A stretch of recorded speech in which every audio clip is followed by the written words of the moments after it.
Hello, hello, hello. Friday night. End of the week. Who needs a drink? Don't we all? It's all we've got. It's all we've got left, guys. Bloody drink at the weekend. How are you all? Who's in the room? Who's here to have some fun? Microbiologist. Evening. It's Patricia. The Archer. Fergal. Ian. Calloy. Nick. There's a PayPal. I'm betting that's Philip Manning, and it is. Legend Philip.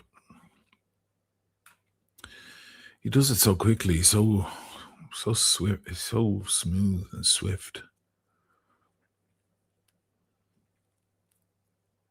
I'm puffing away here because I'm trying to wake up a little. I went through a little bit of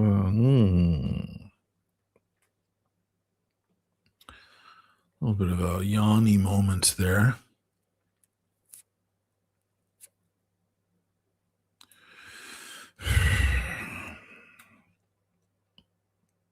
Brian's in the room. Cams, Johnny Boy, Peter,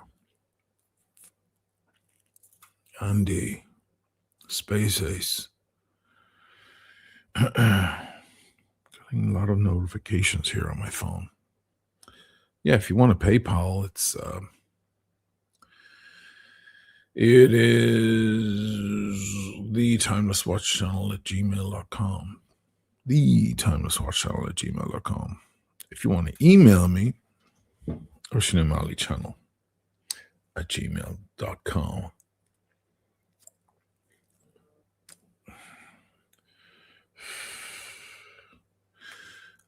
In a little while, I'm going to have John on, and we're not going to talk about anything heavy. We're just going to talk about watches. I just want to talk about watches. Now we're going to shoot the shit about watches. He watched my video from earlier this evening about what happens if you buy a stolen watch, or if you think that the watch you're looking at buying is perhaps stolen.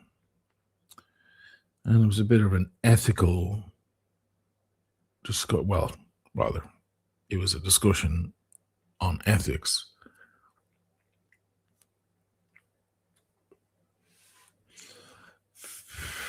And it was inspired by a chap who bought a watch.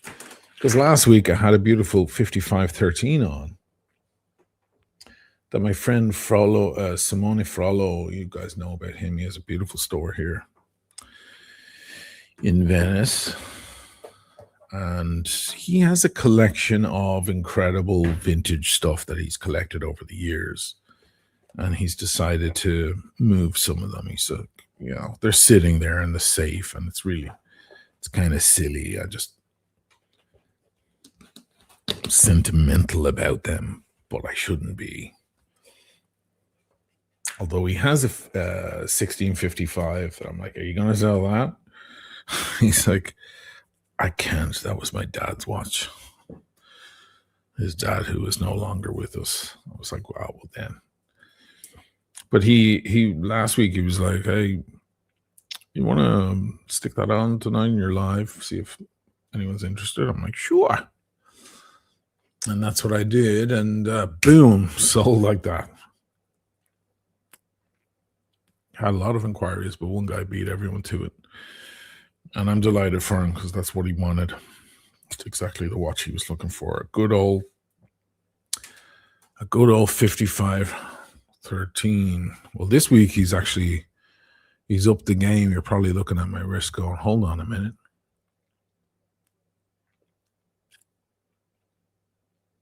He's actually upped the game quite a bit, considerably. What I have on the wrist, this is probably the best Rolex I've ever had on my wrist. And I've had a lot of Rolex, as you guys know.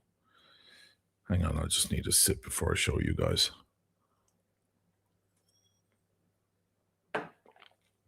Going out on 2 channels tonight, guys, as usual. Who Needs a Drink channel and the Ocean Mali channel, the big one. And I'm going to grab the audio tomorrow and lash it up on Substack.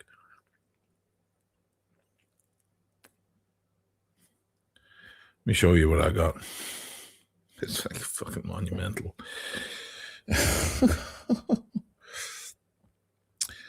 Well, last week we had the 5513. This week we have the 5512.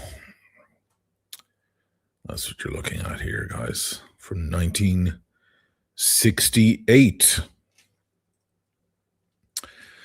The legendary. And this one is for sale also.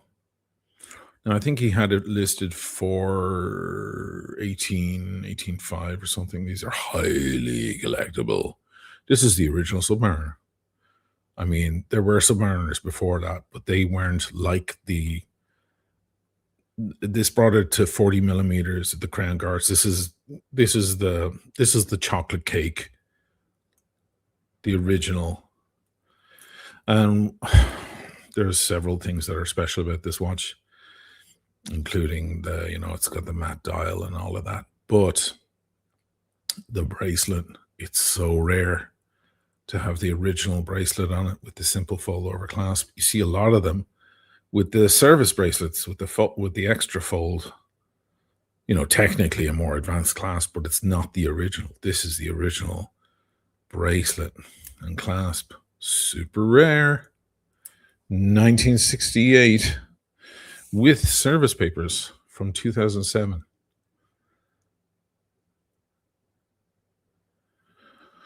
July 2007. Rolex Hong Kong service. Unbelievable.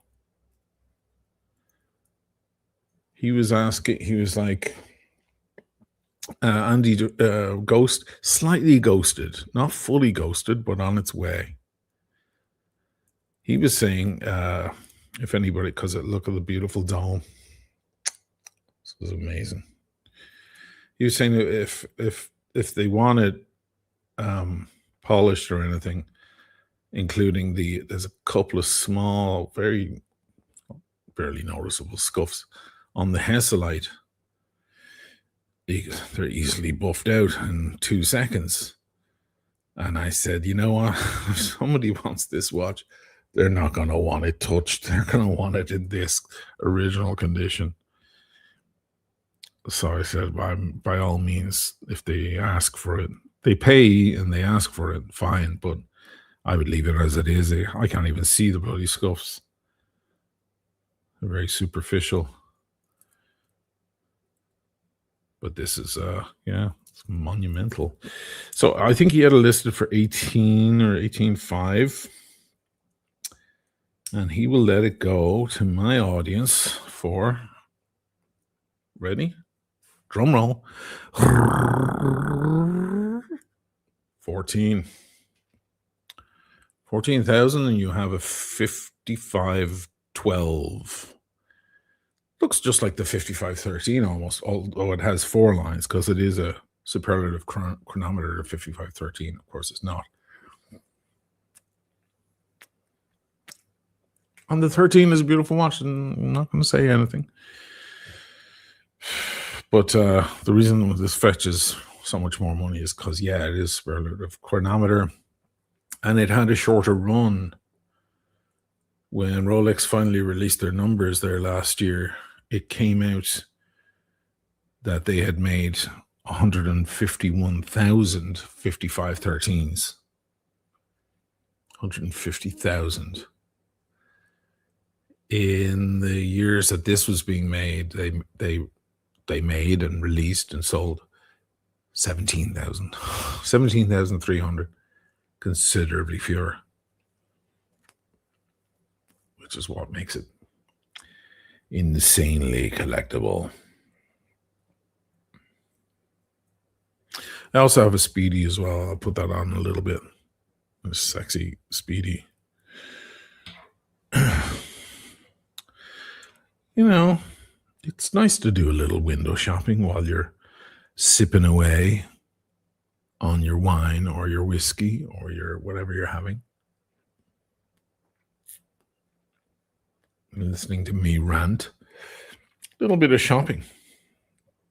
Who needs Chrono 24 when you have Oshin's store? There's warranty on these watches as well. He'll back them up. Buttes. Maybe I can convince him to sell the 1655.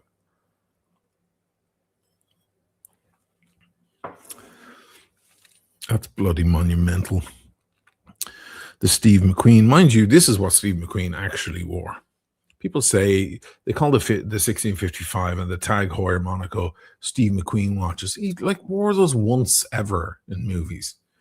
The actual watch that Steve McQueen wore every single day, although he wore it on his right arm, was the 5512. What does ID guy say here? Show you this. What's he call it? The most beautiful Rolex Submariner ever made. You guys like ID, guys? Good channel. Very good channel. He's talking about all the originals of everything. The original Ray-Bans, the original Levi jeans, the original Fender Strat. Look, he's mad about the original stuff. Yeah. And the Collector's Guide have this full article on the 5512 and why it's special. Honestly, I'm going to confess something. Listen, I know a lot about Rolex and I know plenty about the vintage stuff. But I'm not a super vintage aficionado. Some guys are just super experts. You know, I've had a couple on the show. I had Marco Nicolini. I had Austin Daniels. They were all guests on the show, and I was asking, Austin was telling me where I should start with old GMTs, 16.710s and stuff like that. Some people are mad about the vintage and they know everything, I'll admit I'm not a vintage aficionado. I know more than the average bear, but nothing like the real vintage fans, So since these 55 XXs have been in my possession, I've been reading up a lot. I'm like, holy damn, this is quite a world. So just the other night I was reading about this and watching all sorts of videos, and I was like, okay, so this is officially the most special Rolex I've ever had in the house. Didn't know.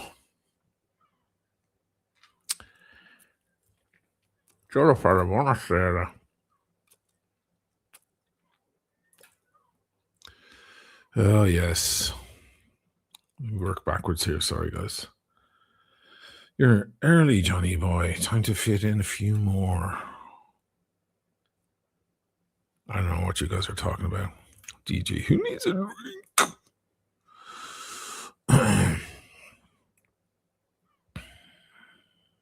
Josh Ritter, 29 Polish, a small contribution from the Talk About It Whatever You Like Club. Evening from Varsavia, from Warsaw.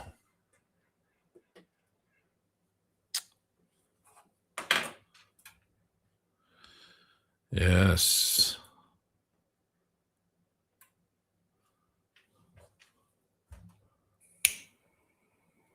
So, what's new?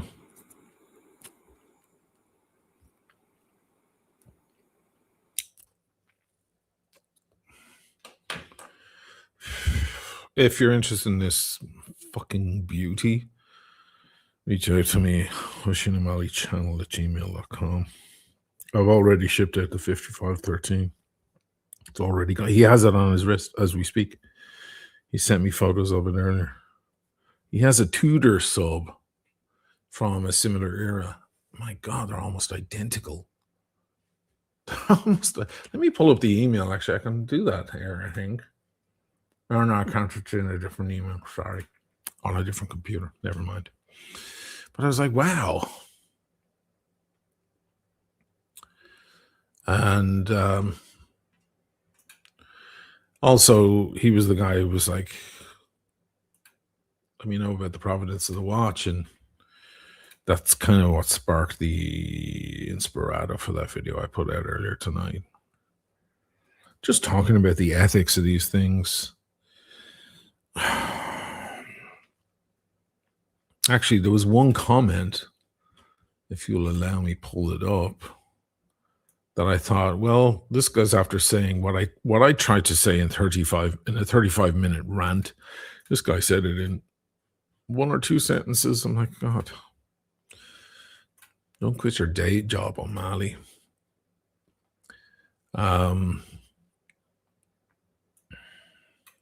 See if I can find the comment now.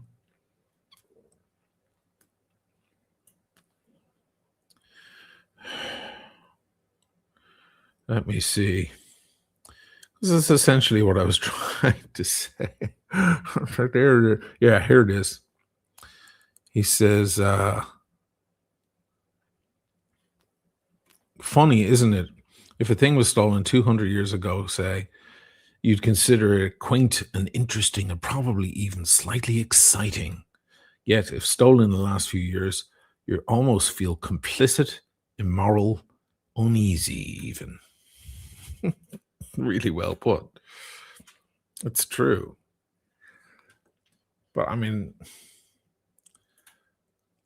yeah, I mean, that's essentially what I was trying to say. It has, I think there's an expiration date, a statute, if you will, on these things. Wouldn't you agree? If it's over 25 years, is it still a stolen watch, or is it just one chapter of a very long, thick book?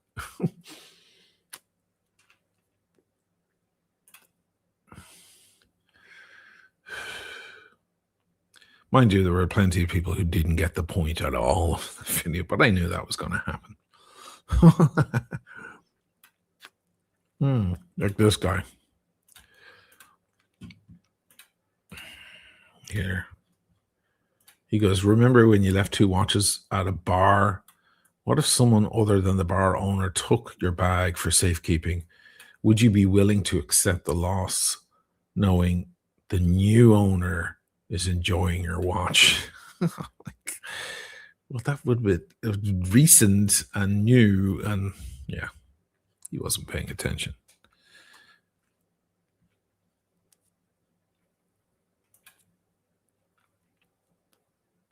I think it's a good idea to not know the history of your watch, don't you think? Even if your watch is only, let's say it's 6 months old, or a year old, or 3 years. Let's say you get a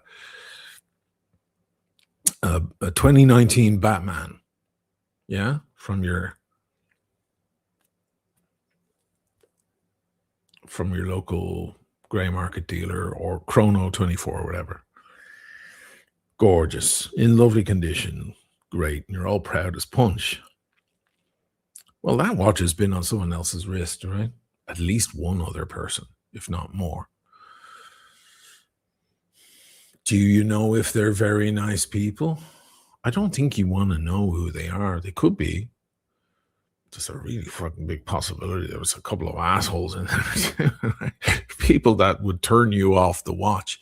I remember we were looking for a house. We were trying to rent a house a million years ago back in Ireland when I was still with my daughter's mom. And we were still young. And we moved over to Ireland from Italy, and we were looking for a place. We went to see this house. We weren't really into it anyway, but there was a thing that happened. The woman showing us around the home, showing us the kitchen, etc., all the rooms, at one point said, listen, there's something I do have to tell you, though. because it's my obligation to let you guys know um, that the previous tenant here, or the person who lived here or owned here, whoever was here before, committed suicide here in this house. And we were like, oh, you know. So she goes, well, I have to tell you that just because, you might rent the house and then find out from the neighbors. And then you think, you can imagine what people think. Oh, there's a ghost in the house or something, or there's sadness.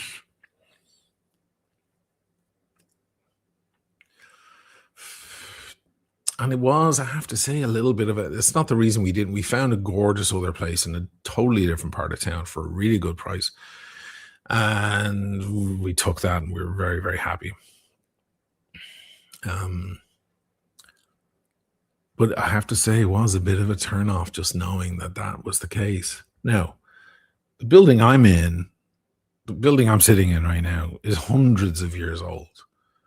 Like, there are very few buildings in this city that are younger than the United States of America. Venice is 1,600 years old. The oldest buildings here are 1,600 years. When I was shopping for an apartment there a few years ago here, I was looking at one that was from 1,200. That was the date on the building. It was great. But the stairs were like super dangerous. I was like, you know what? The amount I drink, I'm going to fucking die on those stairs if I rent this place. But I'm all worn out, from literally, the better part of a millennium of people walking up and down. So they're all like U-shaped steps practically. But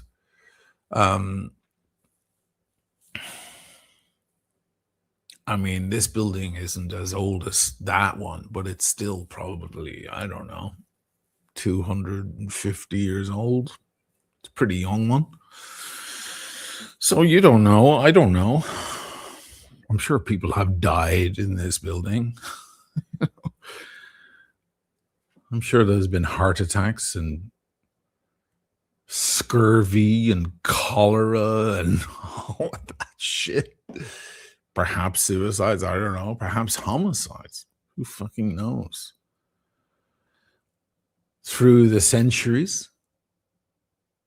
Does it bother me? No. I bring my energy to the room. So that was kind of my point with the watches. It's like, you know what? You pick up some vintage watch. You don't know where it's been. You don't know its history, but what does it matter? You own it now.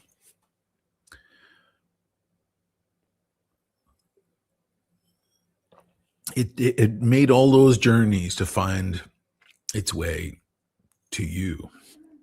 How cool is that? It's like the Anton Chigurh, the penny, or the quarter.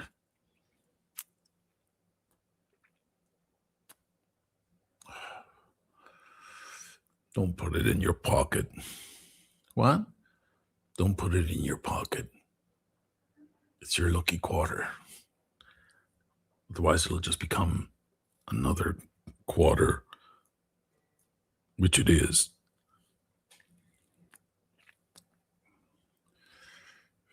He's like, this quarter has been traveling for 30 years to find its way all the way to you. Here again. He's weird. Mad psychopath. I can usually do a better Anton Chigurh, but I don't know. He's down there. He's a bizarre voice.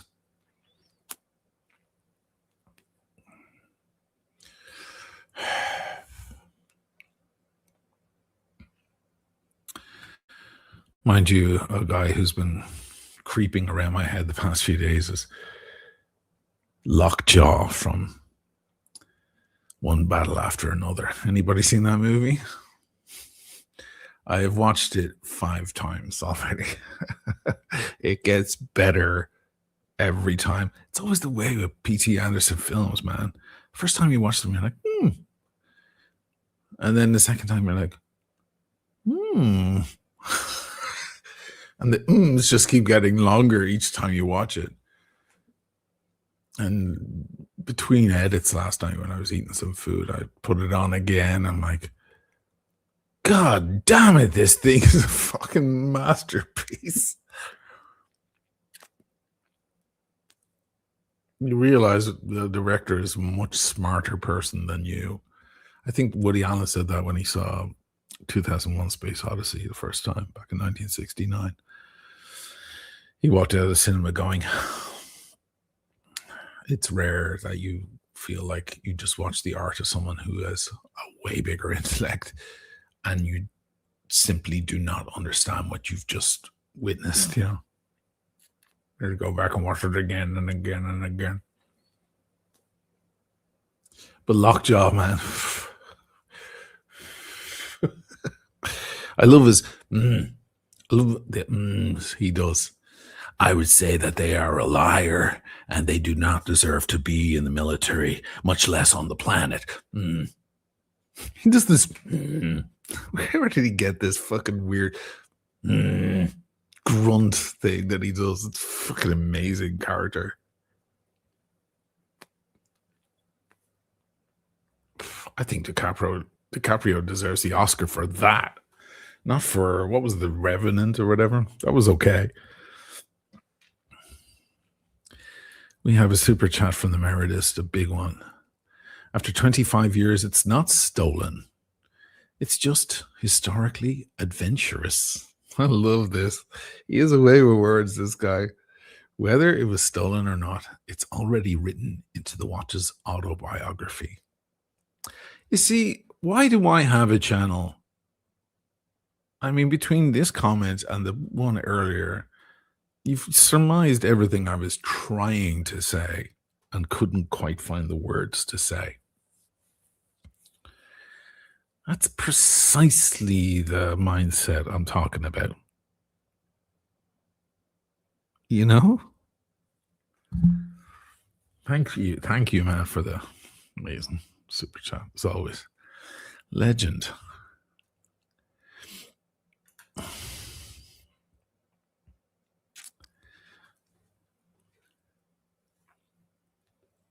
Not everyone feels the same way, as you can see in the comments in that video, but that's okay. Hey, I'm here to spark off a conversation, not to tell you what to think. I'm not right. That's my opinion. Or maybe something I'm thinking about, considering. Thought experiments, guys, they're good. It's good exercise. Can be dangerous. You got to be careful what thought experiments you get into.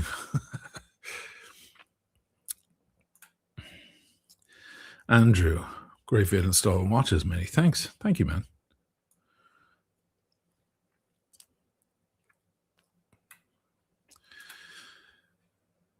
Pure Technic.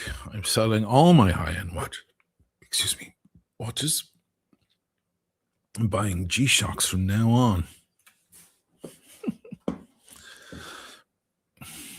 Sneak peek. A used watch starts with you from day one memories. From that day, I agree. Remember it from the day you get it and what you go through life with it. You know, a lot of people say bang up your watch if you want, get scars in it, dings, scratches, because they're the memories, right? They're the memories you're building in the watch. It's all well and good in theory, but then when you spend 15 grand on a sub or whatever, you tend to baby it. Of course, your shiny new beautiful object on your wrist. It's very hard to just let loose like that. And if you ding it, one would hope that the ding is a symbolic or a historic ding, like something meaningful, right? Someone slips and is falling off a cliff and you reach out and catch them and save their life, and they grab your arm and you pull them back up to safety and they scratch your watch. They put a ding or a big scratch across the watch, but you saved their life. It has poetry to it, you know. Or your little kid your son is running around the room and he dings your watch, little 5-year-old, you know. And in 20 years, you say, "Hey, look, see that ding? That's you." And you're a little kid, you little bastard, you know. Something cool, you know. Instead, unfortunately, a lot of our dings come from stupid places, door handles, you know, some woman's the hardware on her bag as she brushes past you in the subway, you know, something like that. You're fucking, oh, just ding my fucking AP. Unfortunately, but you know, clearly, like it falls into that family, doesn't it?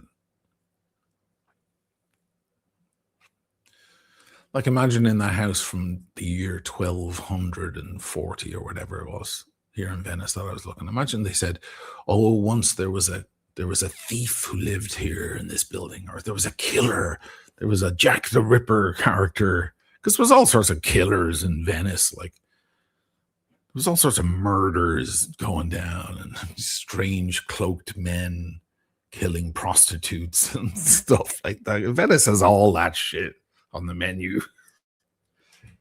Just you name it. It's Venice has done it.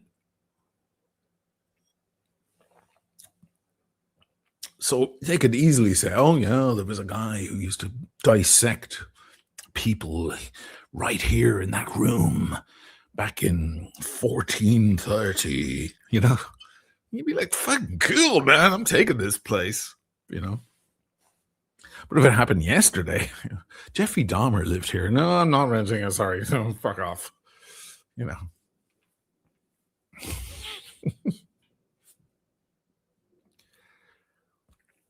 Franco Fiore, please upvote. That's a good idea. There's Brandon Boswell in the room. I think myself and Brady are going to have to do a fucking collab soon because the Aventi catastrophe continues to perpetuate. And now we have Nico Leonard on our side, of all people. There's an interesting thing. The enemy of my enemy is my friend, right?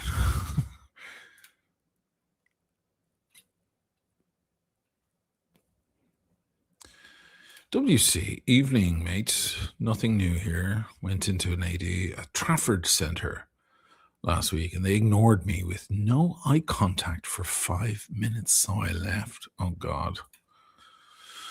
Do you need to put on a fucking flashy suit and your best watch? I have seen that, by the way. I have walked into Rolex AD and other types of ADs, and I see them looking at my wrist to see what watch I already have on.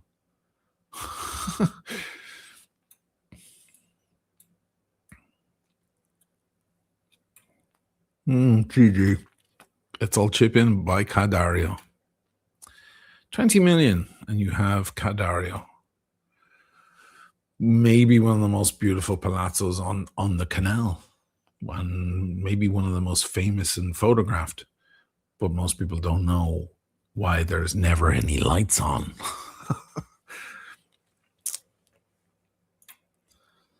Johnny Boy, 20 British pounds. Legendary. With Rufus, there's a beautiful movie called The Red Violin, of course, that traces the history of the Stradivarius violin. Reminds me of that.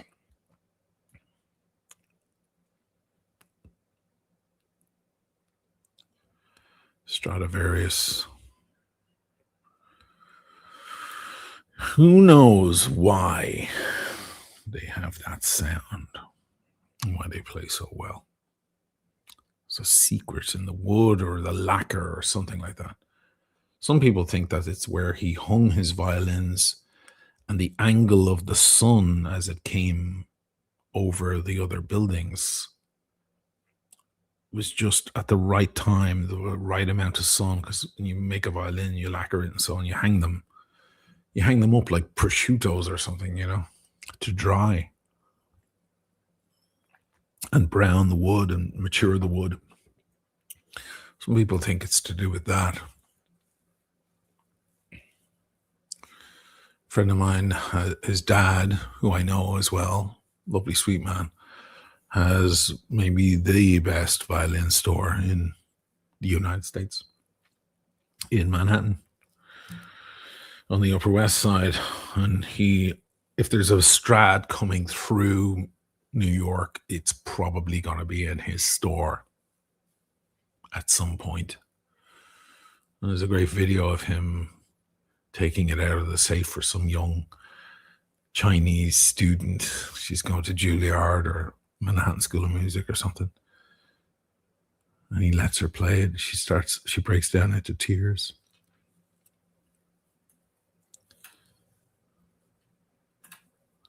Des Ferris, £20. Just checking in. Looking great. Cheers from us all. Thanks, man. Am I? I took a risk on that video, by the way. Did you notice? Lots of footage of me when I was skinny and pretty. There's a quote. First quote of the night. No, it's not the first quote of the night. I did Lockjaw badly. And I did Anton Shakur badly.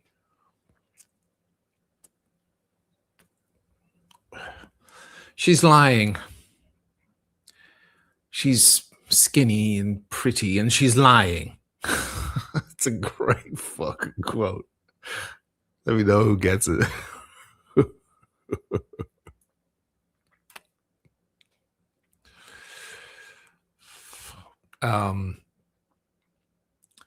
Yeah, I'm there editing going, oh God, man.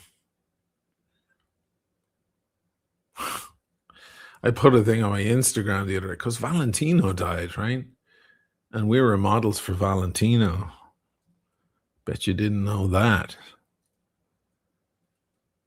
We modeled Valentino for a while. Whenever there was an event in the city, we had to kind of go by the Valentino showrooms on 42nd and 5th and pick up, and they would dress us. We'd be going to a concert or there was a birthday party for some famous photographer downtown, and they're like, you have to come by. You're going to that thing tonight. You have to come by. We have to Valentino has to dress you. They'd pick out stuff, and then they'd be like, we want it back by noon tomorrow. I'm like, okay, what? You don't get to keep anything? No, you don't get to keep anything, you loser. But I posted a thing we did a show in Bergdorf Goodman, which is a very fancy department store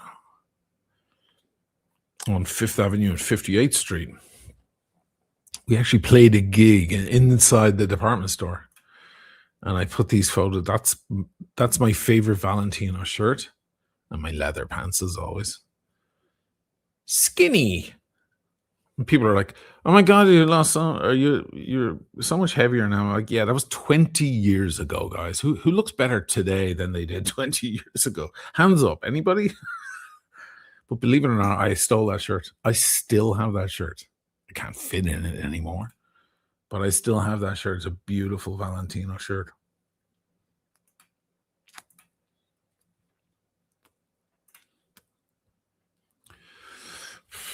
I think there was a few girls going, fuck, why didn't I meet him back then?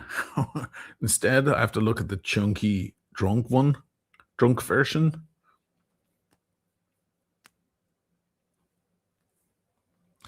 Yeah, you got to be careful with that stuff. We all age, but at least most of you guys don't have to fucking see it documented every single fucking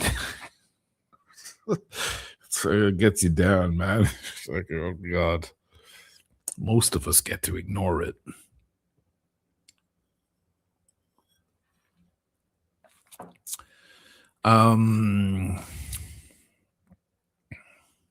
Pazuzu. Is Pazuzu a troll? I can't remember. I can't keep count of the trolls. Ireland Part 1 video, 75,000 views after being stuck. Part 1 is over 100. Yeah, they flew up. Everything's flying up. I'm getting a lot of comments on a lot of the videos, old videos. Yes, flying up, flying up. I think the Grace O'Malley thing, because I changed it to Grace O'Malley, and there's a big film coming out about Grace O'Malley, and there's lots of people talking about it in Ireland. I think it might be something to do with it.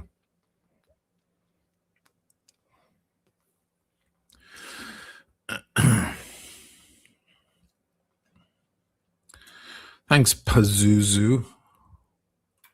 I think. Pierre, what are you drinking, smoking? That's a great question. Well, I'm smoking Toscanos as always. I'm addicted to these things. Toscano Antigos. And actually, it's a good question. You're expecting me to show you a bottle of Barolo, aren't you? No, I'm actually drinking Rioja. Marqués de Riscal, Rioja Reserva. I love Spanish wine. Bet you didn't know that. I love Rioja. I like Ribera del Duero.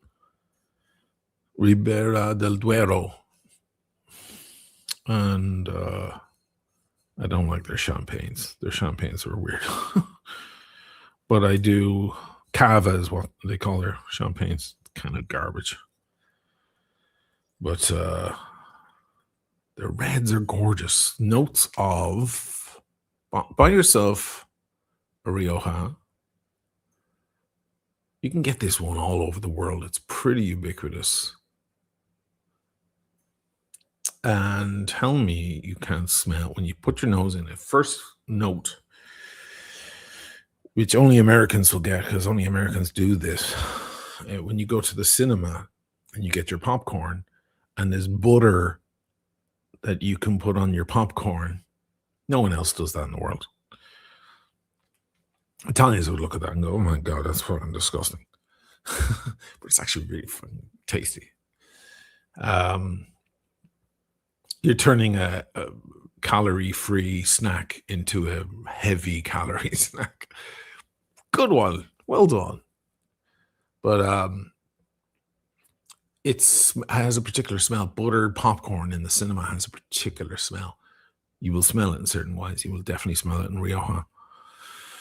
Secondly, you'll get scorched orange peel just behind the buttered popcorn. You'll get the orange peel. And then you'll get things like, leather and cedar and raspberries. But the two top notes that you'll get in the nose are scorched orange peel and buttered popcorn from the movie theater. Maj Hearing. Love the video and reflections of stalling watches. I just wonder, however, how far you can go with this stolen Rembrandts by the Nazis that have. Sorry, I didn't read that right. How far you can go with this, stolen Rembrandts by the Nazis that have ended up in St. Petersburg after World War II. Well, I mean, if you go into any museum in London, talk about stolen. Actually, somebody corrected me on the video because I said that the thief, what was his name? Vincenzo, what's his name? Who stole the Mona Lisa, stole it maybe to sell it. I still think that he stole it to sell it. But his story, when he was caught, his story was that he was bringing it home because, of course, it's an Italian piece. What's it doing in Paris? Turns out art being stolen is a thing. There's a famous story of the Gustav Klimt, the golden lady or whatever. that was stolen from a Jewish family, a wealthy Jewish family, by the Nazis. And then when it all came to an end, the woman of the house, or the daughter, I can't remember who it was, went to court to get the piece back. Gustav Klimt came. This is how wealthy they were. He came to their house to do the portrait. They had Klimt in their house, and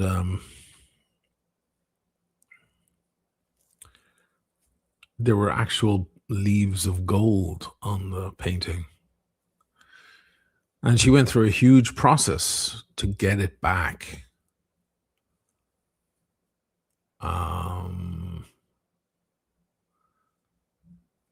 And the funny bit is, when she got it back, she sold it. Apparently, it was like, oh, it's part of my family. And I remember being a little girl growing up and looking at that painting my whole life, and it means so much. When they finally gave it back to her in the courts, fucking sold it.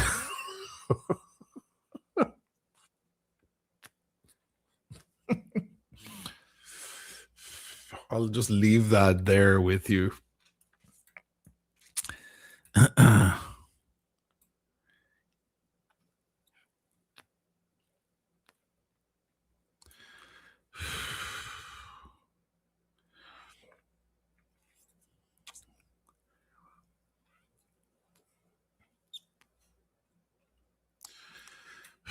Hitchhikers, somebody got it.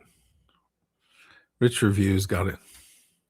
It's I don't know if they made another one since then, but about, I don't know, 15 years ago, 20 years ago, they made another Hitchhiker's Guide to the Galaxy. And that was where that quote is from. She's lying. She's skinny and pretty, and she's lying. So funny. The jealousy of a woman. John M. Anderson. I inherited my dad's 1973 gold Rolex date. Ooh. Do you mean day date? Had it serviced last year, and they pressured me to polish it. Ooh. Couldn't do it. Part of my dad's journey, all those scratches. Well, I think you made the right decision. If you stopped them, I think you did. Yeah, you got to be careful giving it to Rolex.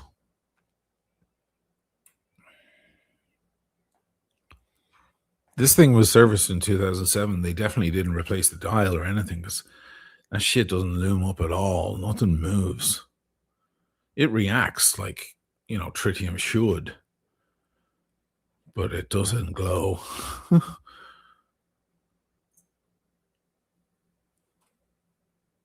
Look at this fucking thing. Fucking sex. I wish I had the 14K right now to buy it for myself. It's a kind of a steal for a collectible one. You can find them for around that, but they won't have the original parts. They won't have that bracelet and various other details. When you find one with this configuration, they go for between 18 and 25.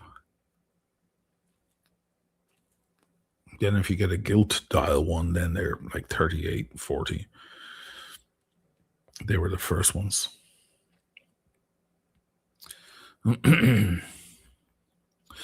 Oh, here's a good question from the same lad. Rich Reviews.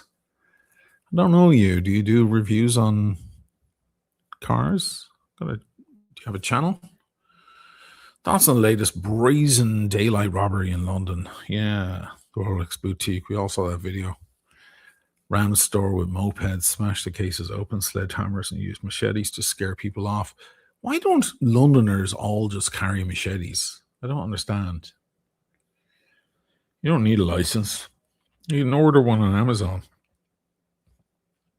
Everyone should have a machete. It should be like the scene in Crocodile Dundee when you better give him your money.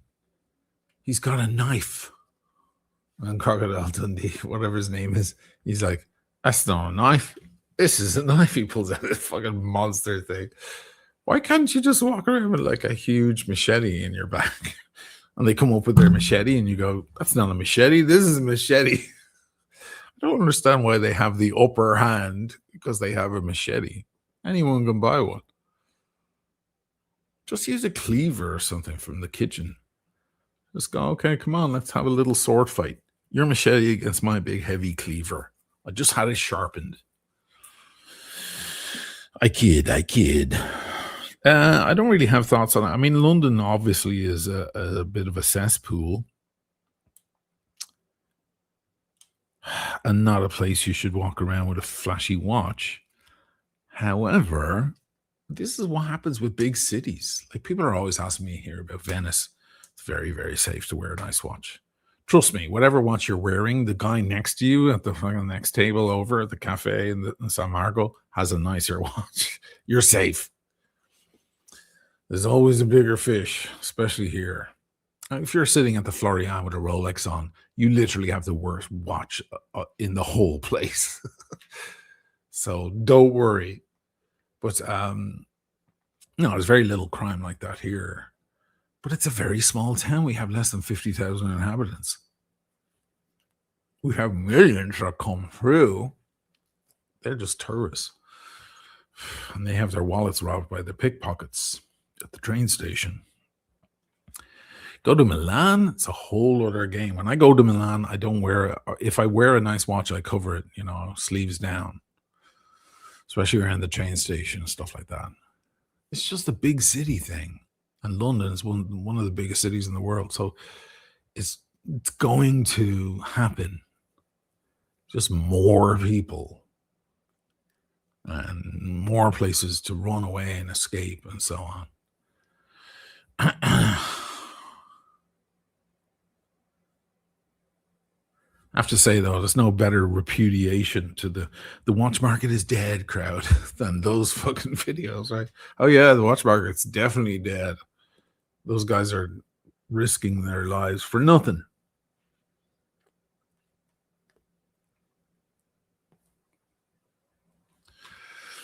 I don't know what else to say about it. I mean, it's another robbery just added to the list. Paul Hogan, that's it. Paul Hogan, Andy. Paul, that's not a knife. This is a knife. That was funny. What was the name of the blonde in those videos? When I was a kid, I had a big crush on her. She was gorgeous. John Smith. When you work at a movie theater for years with that popcorn stuff, you come home every night smelling of buttered popcorn. That smell never comes out of your clothes. Oh my God, dude. Don't drink any Rioja, then you're gonna have PTSD. Never mind, but the Rioja, stick to France. Or something else. Andy's got all the names. Linda Kozlowski. He married her. He married her in real life. She was sexy, man. She wasn't conventionally beautiful, but she was sexy. Can we agree, fellas, that there's a difference? There is a difference, right? You can have a woman who's conventionally beautiful and sexy, but there are women who are conventionally beautiful and not sexy. Nicole Kidman, she's like a statue and she's extremely beautiful, but I don't think any man has ever had a sexual fantasy about Nicole Kidman, ever. She's not sexy. And there are other women who are not as pretty and they have a sex appeal. It's a different thing, right? Our woman was very, very sexy. Pull her up, DG. I'll have to pull her up in that era. Linda Kozlowski. Retired American now. She's old now. Well, we all get old, don't we, guys? She actually doesn't look too bad.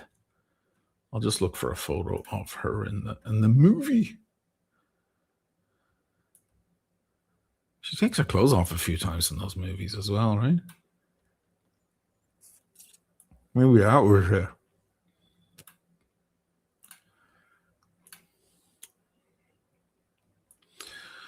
It's the problem when you're looking up personalities. You wind up on all these stupid celeb pages that are full of shit.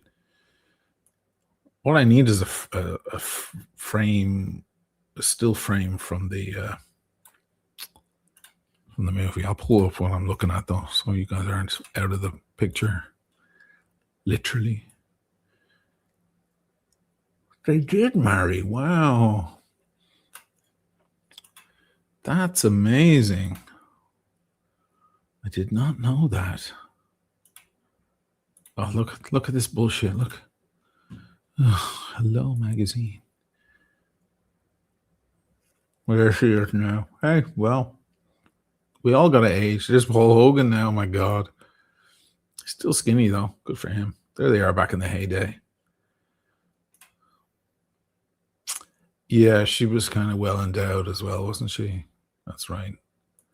I suppose Sydney Sweeney is the modern Linda Kozlowski. In a way.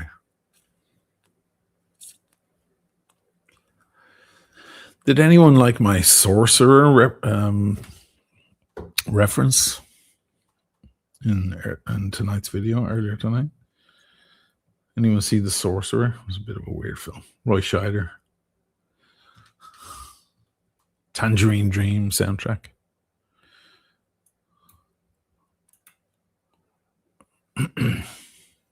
Please and thank you. Nicole Kidman is the Tom Brady of women. Really?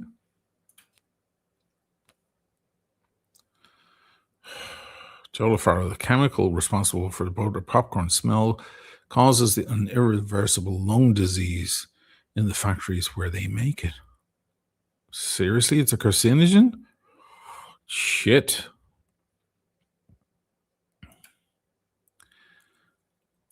Well, Joe is an actual physician, so I'm going to take it from him.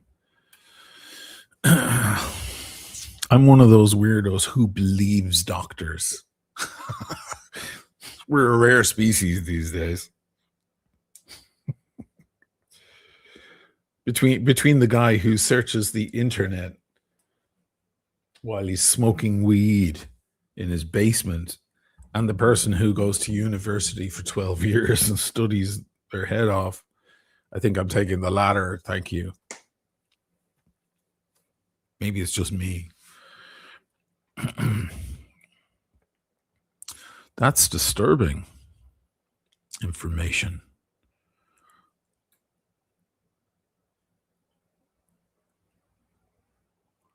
Maybe I should put on the Speedy. I'll put this back on, though, before the show ends. Again, what is it about the luster of the old metal? Why does it shine differently? I don't understand. There's the original clasp, guys. You'll rarely see one because a lot of the watches that were from back then, this is 1968, were serviced, and then when they were serviced, it was replaced. So there's a ton of them out there on the web with the replaced bracelet, which is a great bracelet. There's nothing wrong with it. It's more like your classic Rolex bracelet, but this is what it originally came on. Gorgeous condition as well, I have to say. Fuck.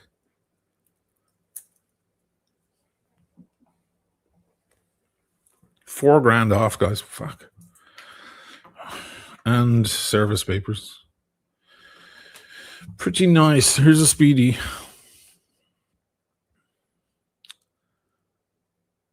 This is from Frollo as well. This has full papers and recent service from Omega. So warranty from Omega. It's currently on my Michael Knapp strap. Don't start saying I want it on that strap. I'll buy it if it comes on that strap. Michael Knapp made these straps for me custom. Yes, it's about as sexy as a leather strap can possibly be. And yes, it is on an Omega deployant. Yes, I am a doctor. Sorry, I just reminded myself of. There's another quote. Nobody's corpse stinks that much after just 12 hours, not even days. And yes, I am a doctor.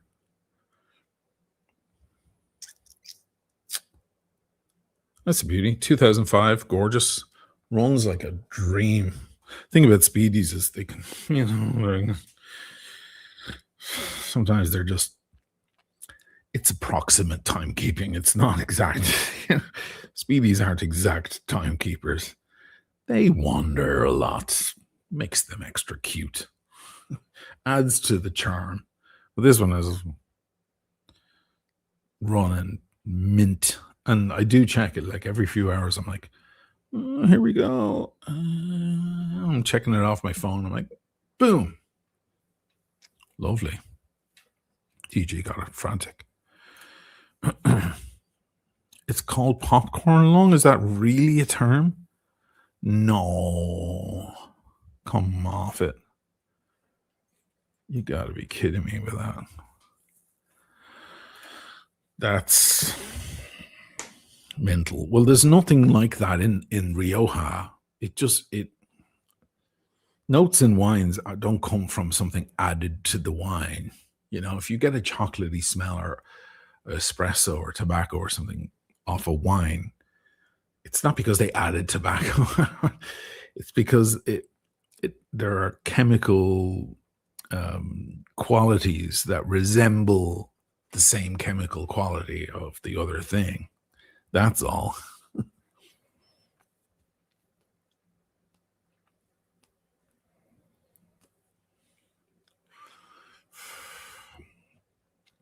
Anyway, Simone only wants $4,000 for this. Not in this strap. I'll give it to you in something else. I can't sell this. A lot of love went into this strap. But I have other beautiful straps. Lots of leather and lots of stuff.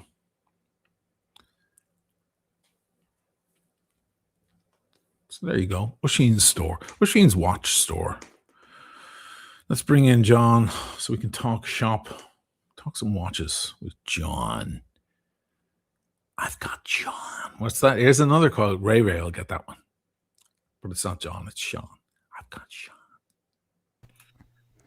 Hey, man. Hey, good to see you guys. I'm glad to be on when we're just talking watches for a change.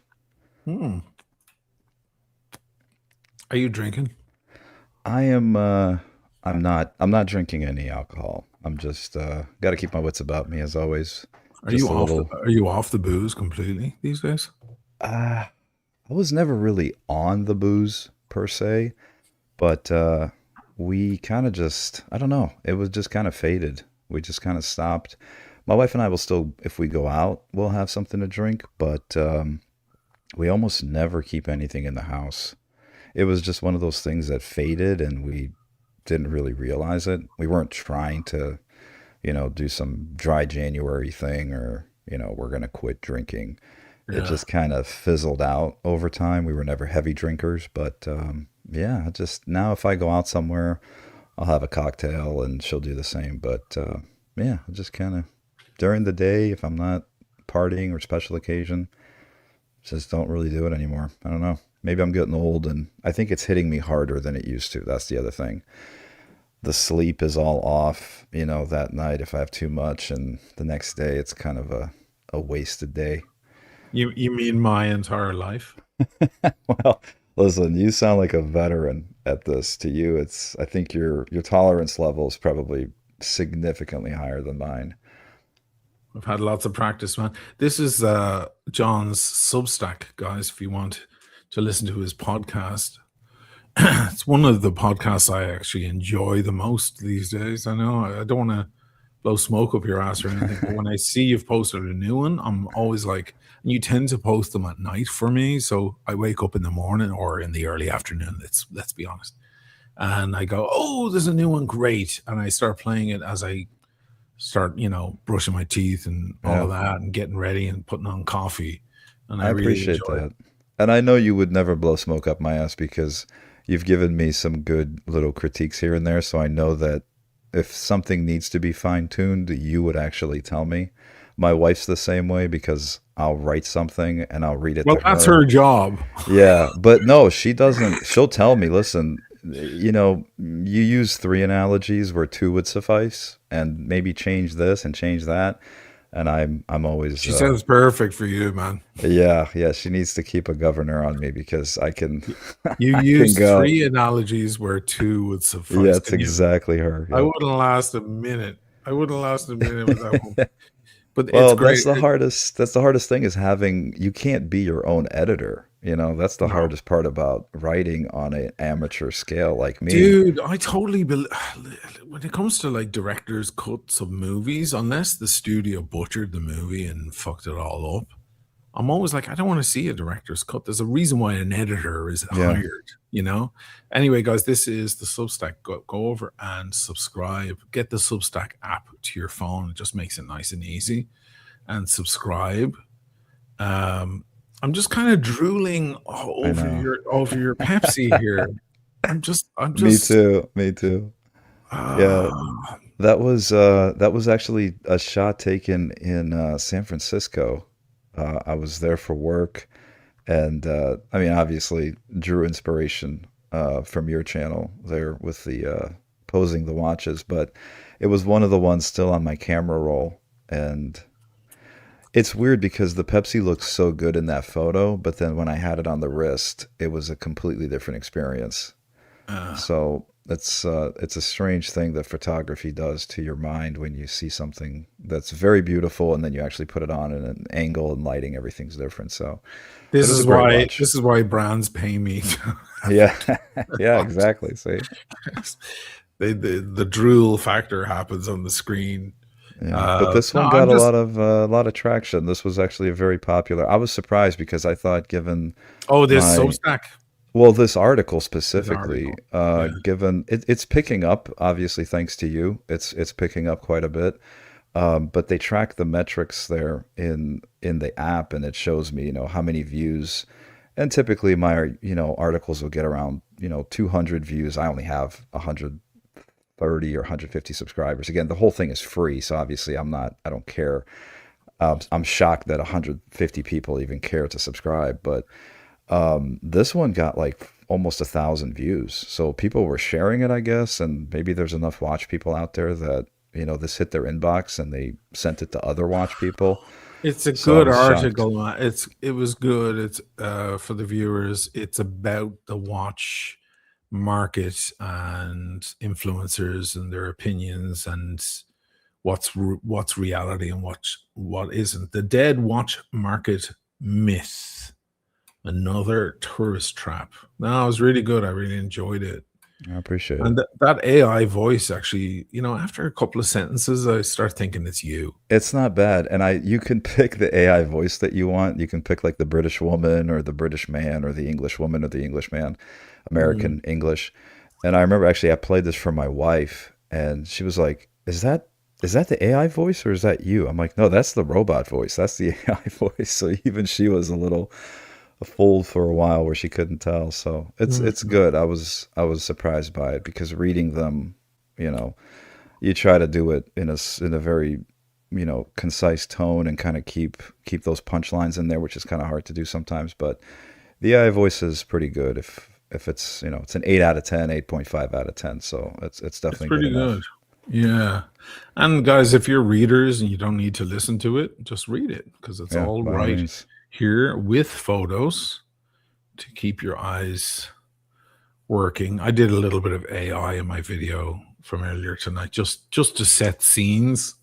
Yeah. Um, let's have a little fun here. So, guys, subscribe to a Substack. There is the URL, and it's in the chat. I'll post it again. Just click straight on it; it'll bring you over.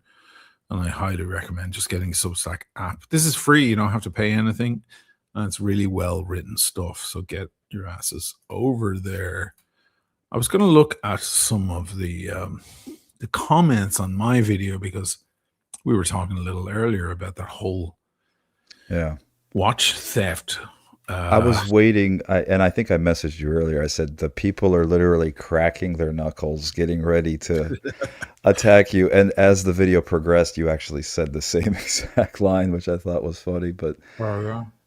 yeah, the philosophical experiments are always they're interesting, but they can be kind of dangerous territory because people start to think you uh, subscribe to one view or another within the philosophical thought experiment. Or they think I have an agenda, Yeah, they automatically assume that it's self-serving and that you're just trying to rationalize why it's okay for you to steal and sell, you know, stolen watches So look at for this one. money.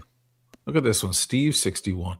If you buy something that is stolen, receiver of stolen goods, it is worse than you stealing it in the first place. Ooh, UK law.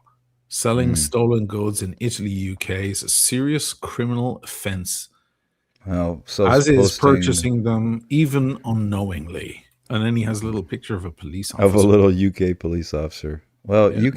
UK law is not necessarily the uh, guiding beacon of morality that I Well, think certainly not it these is, days. and not with free speech, of course.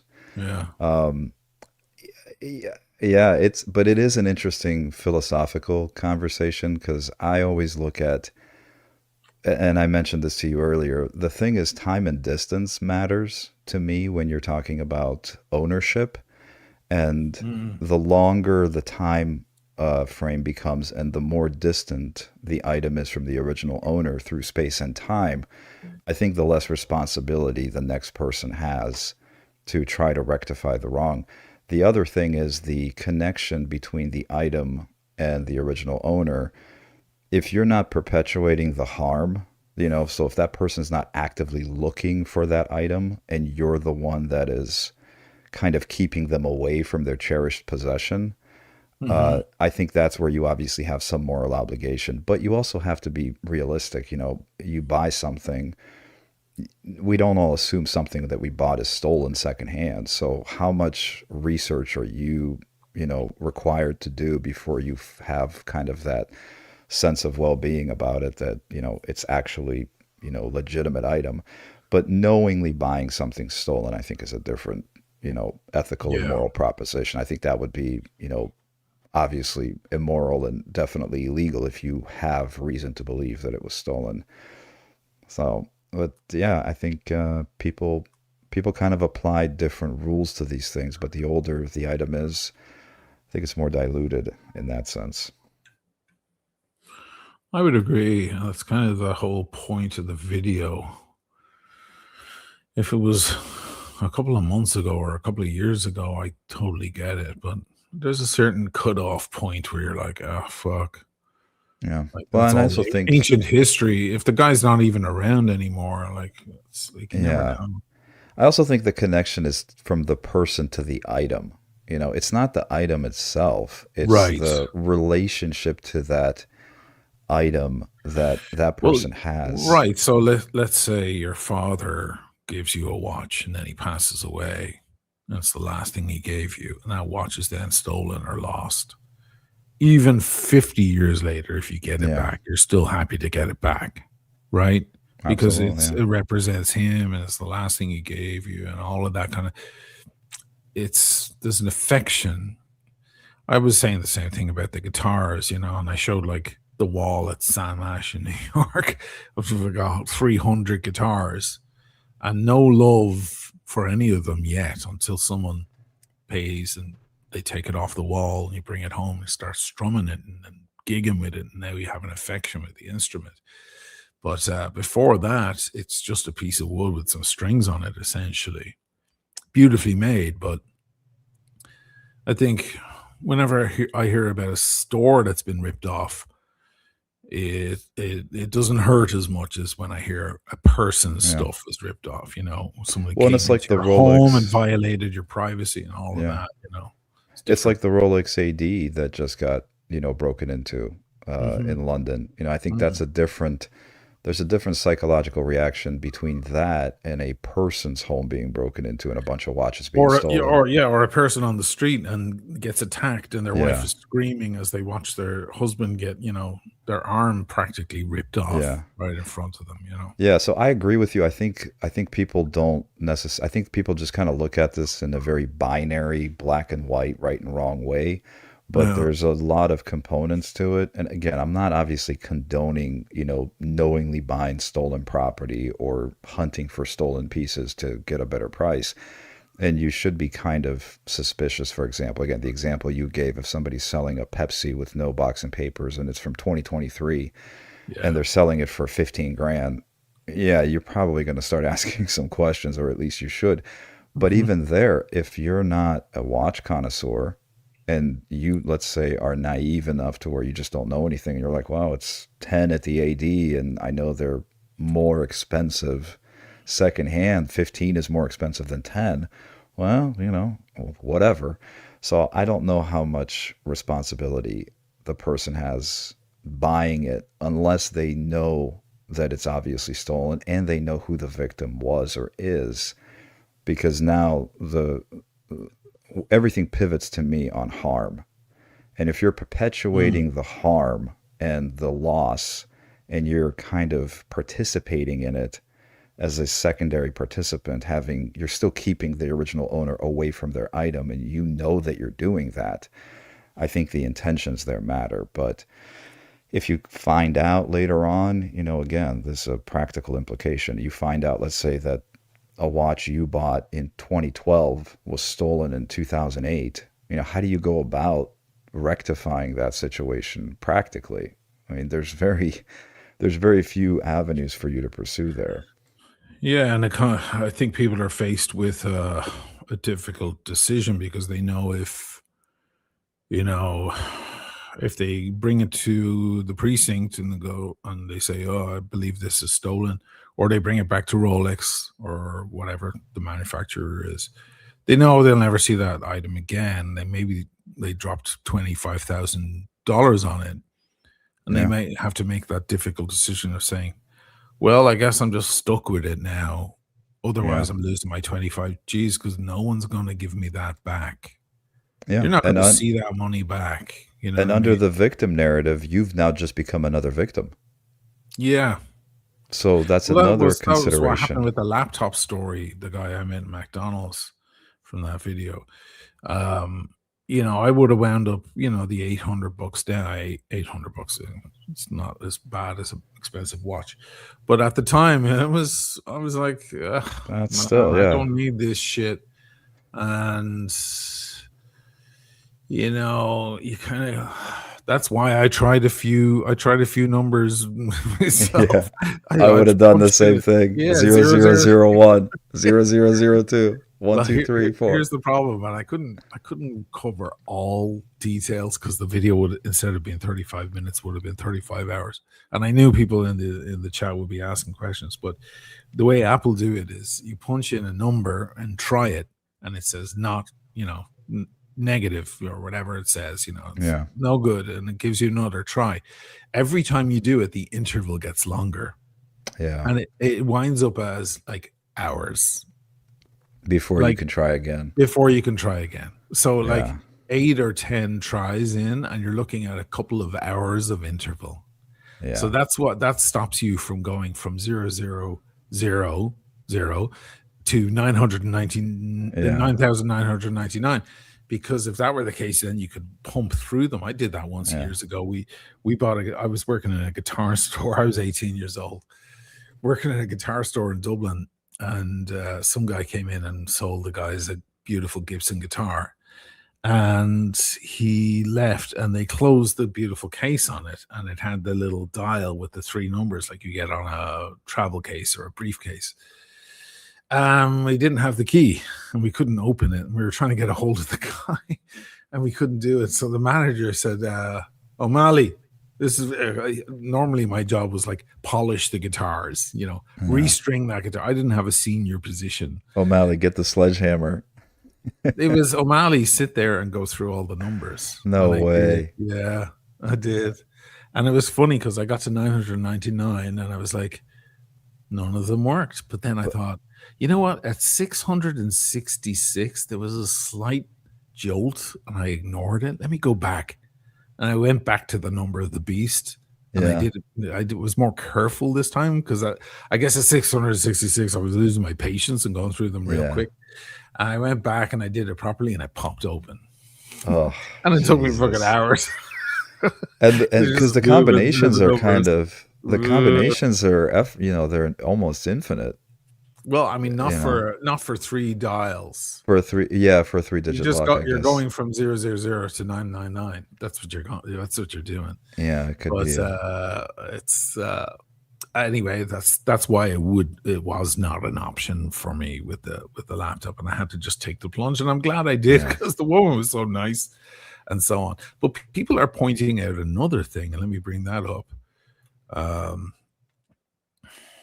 There's one here. Great story. Here's the angle on the laptop story. The stolen laptop. Can I zoom on this? Fuck. Windows. Stolen laptop should have gone back to the insurance company after they paid out insurance claim. If the laptop is recovered, it belongs to the insurance company. So people are getting on me for this. They're basically saying, Yeah. you I know, you mean, shouldn't have kept that or you shouldn't have sold that on or whatever. But then he goes, but everyone hates big insurance companies yeah. with the And laptop. technically that would have been on her because it wouldn't have actually been on you. I mean, from the insurance standpoint, because she's the one that collected the claim against the theft. And once the Mm, theft was, the theft resolved. resolved and the item was recovered, technically she should have then said, "Hey, I found my old laptop. Do you guys want the money back? I'm going to get my old laptop back." So, yeah, I think you're still absolved in that situation. But Dude, you did the right thing. You did the right thing. I'm not losing any sleep because an insurance company got Yeah. slipped. I mean, I think we're they I don't sniff think us all anyone every single day. I don't That's how think they make anyone's going to money. complain. Yeah. Well, they say credit card companies are the same way, that they actually make most of their money on the swipe fees, not from interest. So the Mm. vendors that when you see American Express, or Visa at a vendor, that's where they're making their money, not from people paying interest or not paying interest on their credit cards. And I talked to a guy, he was in the Secret Service, and then he ended up going doing some corporate security gig for Amex. And he said, yeah, people think like when you charge off a credit card, let's say you have a bill and you return the item and then you call American Express and they give you that money back. They think that that's, kind of, I don't want to do this too often, or, they're not going to give me my money back. They're going to stress me out over receipts. And did you adhere to the return policy? And he's like, dude, that's a rounding error on a rounding error for them. Like, they do not care. It's going to cost them more money to investigate the charge off than it is to just Mm. give you the money back.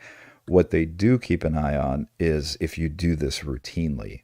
So if, every month or so you make some big purchase and then you dispute it, that's when they start kind of looking at you. So, yeah, the insurance company's not going to care about, $1,000 laptop. But hey, you got a clean conscience out of it. You made the call. That would have been an awkward conversation to have because how do you explain to this woman, that you have her? Yeah. You had to have I- rehearsed that story a little bit. Like, all right, this is what happened before you think I'm some dirtbag that stole your laptop. yeah, you just, as I said in the video, you don't know who you're calling. Yeah, Turned out to be a lovely lady, blah, blah, blah. Actually, she's kind of famous in Hawaii. And she was on, business, probably reporting on something for her news channel and flying through Atlanta or Dallas or wherever it was. And the thing got swiped. it's And she, dangerous now. There was just a story here in the States yesterday, I believe. A guy was selling a cell phone, of all things, on Facebook Marketplace, yeah, and he went to meet the potential buyer, and the buyer brought two other people and they were trying to rob him, and they actually shot and killed him in the course of the armed robbery, no, over probably an iPhone or something. So I would just advise people to pay the extra money, buy the brand new device, or get it a refurbished device. I don't know why anybody still uses Facebook Marketplace. I understand, in the early 2000s, Craigslist and all that stuff was a pretty good way to make, side income. But Yeah. in today's world, yeah, pay the extra money. There's a lot to be said for having a brand new. I gifted my brother a watch, and it was stickered and never worn, straight from the AD. Yeah, Because he's the first and probably last, other than he'll pass it on to his kids, hopefully, and just knowing that it's super clean. But we don't always have that luxury. Sometimes, like that gold sub, the bluesy, you can't buy those anymore. The new one just doesn't yeah, have the same look as the old one. So if you want a beautiful old one with that lovely royal deep blue dial and bezel, you have to accept the fact that some millionaire, probably asshole, owned it before you. You know, I mean, let's yeah. face it. Like, do we really want to know where our watches were before they were on our wrist? I I had think this weird, Rolex in yeah, particular is just yeah. such a bunch, and you can imagine the dickheads who probably owned your watch Yeah. before you. You know what I mean? But it's like that with anything, and it's funny because I got into this conversation with a coworker, and he couldn't believe because the original Rolex that I bought in 2020 was the 114060, Mm, and I sold it to a good friend who was getting married, and he lived in Chicago at the time, and he just had zero luck with the ads, because he's like, man, I'm walking in, it's what the other guy just said, they basically ignore you for 5 minutes and don't make eye contact. So he just yeah. gave up, and I had a connection with my ad that I knew I could get something else. I was like, look, I'll sell you this thing. It's the watch he wanted. But the guy that I was talking to about this was like, "Oh, I don't know. I could never wear somebody else's watch. That's so weird. I would want a brand new one. I don't know if I'd. It just feels odd wearing somebody else's watch." And I thought, well, you drive a used car. Somebody else was driving that car. The very seat you're sitting in, somebody's, Is his house brand new? yeah, spilling chips and farting in the seat. Somebody was having sex in your bedroom because your house is from 1984. Like, Right. why is this such a strange thing? But he had this weird psychological block where he's like, no, that's different. It's different. This is a watch. It's very different to me. And he couldn't Mm, explain it why it was different, but it kind of goes back to that, what does the watch represent to you and what does it mean to you? And is it kind of odd or strange to have somebody else's watch on your wrist? But I think I look at it the other version where you're just giving it new life. And like you said about the guitar, somebody else is getting utility and use out of it. So that would make me happy. The fact that my friend is wearing the watch that I bought 6 years ago and he loves it and wore it to his wedding and he wore it to his kid's birth. Like, I like that. I don't think I would feel weird about it. And I know he doesn't, feel odd about having it. yeah. It's a funny thing when we get into these personal, attachments to physical objects. Yeah, and absolutely. Sorry, there was a couple of questions. Somebody was asking about the smoke. I can't find your question anymore. Sorry, but you know who you are because he sees me smoking a cigar indoors. I spoke about this one time. I know this is off topic, but I feel like this is a public service announcement. Um, Sit near a window and either crack only that window or crack one other window in the house and experiment with the airflow. And if you get it right, the smoke will come out and literally just wander out it just slowly. You don't have to blow it. It will just escape out the window. There's a technique for not stinking up your house. You can't wander into the house between I'm right next to a window here. And when I puff, it just kind of because I know the plight of cigar smokers, it's especially during the winter and they can't go out and fucking Yeah. enjoy a cigar. It's Uh, 3 degrees here right now. My wife would kill me if I started smoking in my right, office. right. And there's a technique to, close all the other windows, leave one next to you and smoke near it. And you just see this, you literally see it just like it's more interested in what's going on outside and it just walks out the window. That's my little skill. And if it doesn't work well, before you go to bed, open all the windows in the house and create a current that'll blow it all out. So Yeah. yeah, Speaking of funny comments, I just it still makes me laugh about the voice. Somebody said, "I want John to tell me bedtime stories." you're the only guy in the watch space who has a nicer voice than me. I'm like I don't know known. about I'm that. known for the voice. I think you have a even silkier timbre than. That's very nice of you to say. I don't have that. I don't have Yeah, that accent. That's the one thing. That's the one yeah. Well, thing you I'm make you missing. make up But for it in other ways, man. I It's do all laugh at good. that. The other funny one was from another video where they said, if John was my Google Assistant voice, I'd feel empowered by everything I did. You know I what just you feel do? You know what you reassured. do, which is odd to me that I can't get my head around. I speak differently in different scenarios. So when I'm out Mm, streaming, my voice goes right up in tone because I'm projecting. yeah, And when I'm here, and now I'm drinking, and I have a bit of that going on. But if I'm not drinking, then I have a very relaxed. And in the yeah, morning, when I do voiceovers for my videos, I tend to do them lying down in bed. Sometimes when I just wake up, I have the microphone near me, and I'm able to kind of, June 1944. I'm able to yeah. go all the way down there It without sounds like any. the guy from the There's no movies, effort. this Yeah, there's no summer. effort. Yeah, this summer, Yeah, there's, uh, you know, my voice changes from day to day, yeah. and the Italians notice it a lot. The Italians are like, "I watched one of your videos the other day. Wow, that voice is so. How come you don't speak like that normally?" Like, because I have different tones. You Yeah, always have the same tone. You always have the fucking exact same tone, no matter what we're that's talking about. interesting. I don't You're know. like I don't catch that. monotonal, but in a Yeah, good way. That's usually a bad thing, by the way, for yeah. orators. But it's actually, I think it works to your advantage. I think the two things probably one is a couple years ago I discovered meditation, and Hmm. that's been very interesting for What kind? kind so just kind of general mindfulness and just general meditation. So nothing, I not was ready for this. you to tell me you're into TM. I'd be like, oh my No, God, he's so not into TM. it's not the spiritual, it's not the woo woo, meditation. It's more about just focusing of attention. Hmm. There's different schools of thought about it, but basically the idea there is that i if your attention's constantly divided and you don't really focus your attention in specific ways, you kind of get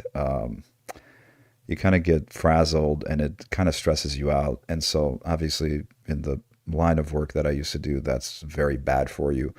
But what I found is it's kind of like the most concise example I can think of is the feeling of being angered by something. Hmm. That is entirely up to you how long you want to be angry about something, because the feeling of being upset or angered is you kind of ruminating on whatever just happened. And the thing that just happened, it already happened. And how you feel about it going into the future is completely up to you. So, the old saying is, being angry is like drinking poison and expecting the other person to die. Hmm. And there is some, wisdom to that. The second aspect of it is, I think, because somebody that literally talks for a living and interviews people, you have to develop kind of that very, calm, kind of monotone approach, because people in the room will match you with whatever tone you're at. So if you're Yeah. talking to somebody and you start getting to this kind of high pitched, animated, it Hmm. raises their cortisol up and now they're getting excited, and you don't want that. So even when you have people kind of, upset or angered by whatever you said, you have to make a very conscious effort to keep bringing down the volume and keeping it everything at this nice, calm, monotone conversation. And it also allows you time to think as you're talking, which is another weird, that's, I guess, a third aspect of it. If you talk kind of slow and you're measured, you're actually allowing your brain more time to process the next thing you're going to say, Whereas if you're very quick, Ben Shapiro, for example, is a very fast talker. Very, very fast. Yeah. And part of it is intentional, I think, because it doesn't allow the other person time to process everything he's saying. And he's very, it's a debate technique. But the other thing is he's doing that to himself as well because he's speaking so quickly that he doesn't really have time to focus on the next thing he's going to say. So that's probably where that comes from. But I guess it's done me some good in this space. Derf Spigot, what do you need to know, man? He's asking for some advice. Why don't you just ask the question and even super chat it? Why not do that? Put your money Yeah. where your mouth is, Derf.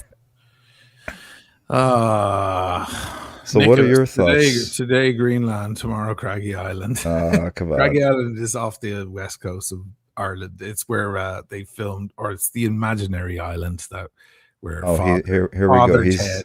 he's got Okay, the question up. I want to ask my girl to marry me, so I went on a trip with her uncle, so I could get his permission. Her uncle, not her father. Okay, but he lit us up some fat cigars, and I got nervous and inhaled and swallowed it. You're just a troll, I guess. That's all right. So did she say no? What? Did she, Did you pass out?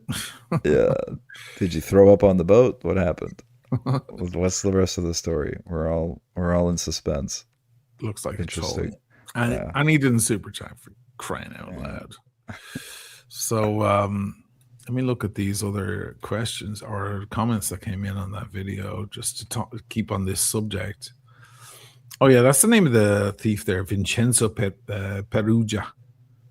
Perugia with 2 G's instead of 1. I like the town Perugia. I actually didn't know that about the Mona Lisa. I just thought it Yeah. was a very obscure Leonardo da Vinci work, and that's why The it wasn't as Italian, famous. I didn't know it was the theft actually propelled it into, the you know. Louvre Museum worker who, as you said, stole the Mona Lisa and thereby inadvertently helped it become world famous, did it because he thought it had been stolen from his native Italy by France and wanted to return it. That was his story. That was his defense. And it's a good one. I think it's Well, a good one. Who knows what he was up to? But hey, yeah, it is weird that such a famous Italian painting is in Paris, But there's a long list, man. There's a lot of Monet in New York and so on. So it's, yeah, art gets passed around. Hey, we found that beautiful Caravaggio in Dublin, and it's featured in my first Ireland video. And we get to keep that, because it was found in our country. We yeah. get to keep that Caravaggio. We loan it out. That's what happens to a lot of paintings. Sometimes you go along to a museum hoping to see one, and it's not there because it's on a 3-month loan to Rome or to New York or Tokyo or somewhere like that. That happens. But then it comes back to the country where it was found. Seems to be the rule anyway.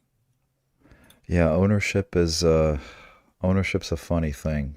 And it is an interesting thought experiment to do because the other thing that I thought about was the utility of something versus the, significance of the sentimentality of it. Somebody Yeah, steals your toothbrush, you use your toothbrush every day, and it's a very utility heavy object in your house, but you're not going to care if you lose your toothbrush that's right. because it's even if it's an expensive toothbrush, you might be annoyed. So it's more about the sentimental thing, but you could have a watch that you haven't worn in 5 years. It's sitting in a safe somewhere. But if Mhm. that thing comes up missing, you're going to be very upset. But you don't even look at it. It's locked away in the bank and you never even go and visit it. You just know that it's there. So, yeah, Douglas says, I had a buddy who bought a birth year, 1984, and sent it back to Rolex for service. They returned the watch because it had been stolen previously. Listen, this is a big discussion. A lot of different reports coming in over the years, but especially now that I'm talking about it on this video, there's a lot of people with conflicting reports that sometimes Rolex sees your watch, you hand it into service, and then they say, we're not giving it back to you because it belongs to someone else, and we have a report. and you never see it again.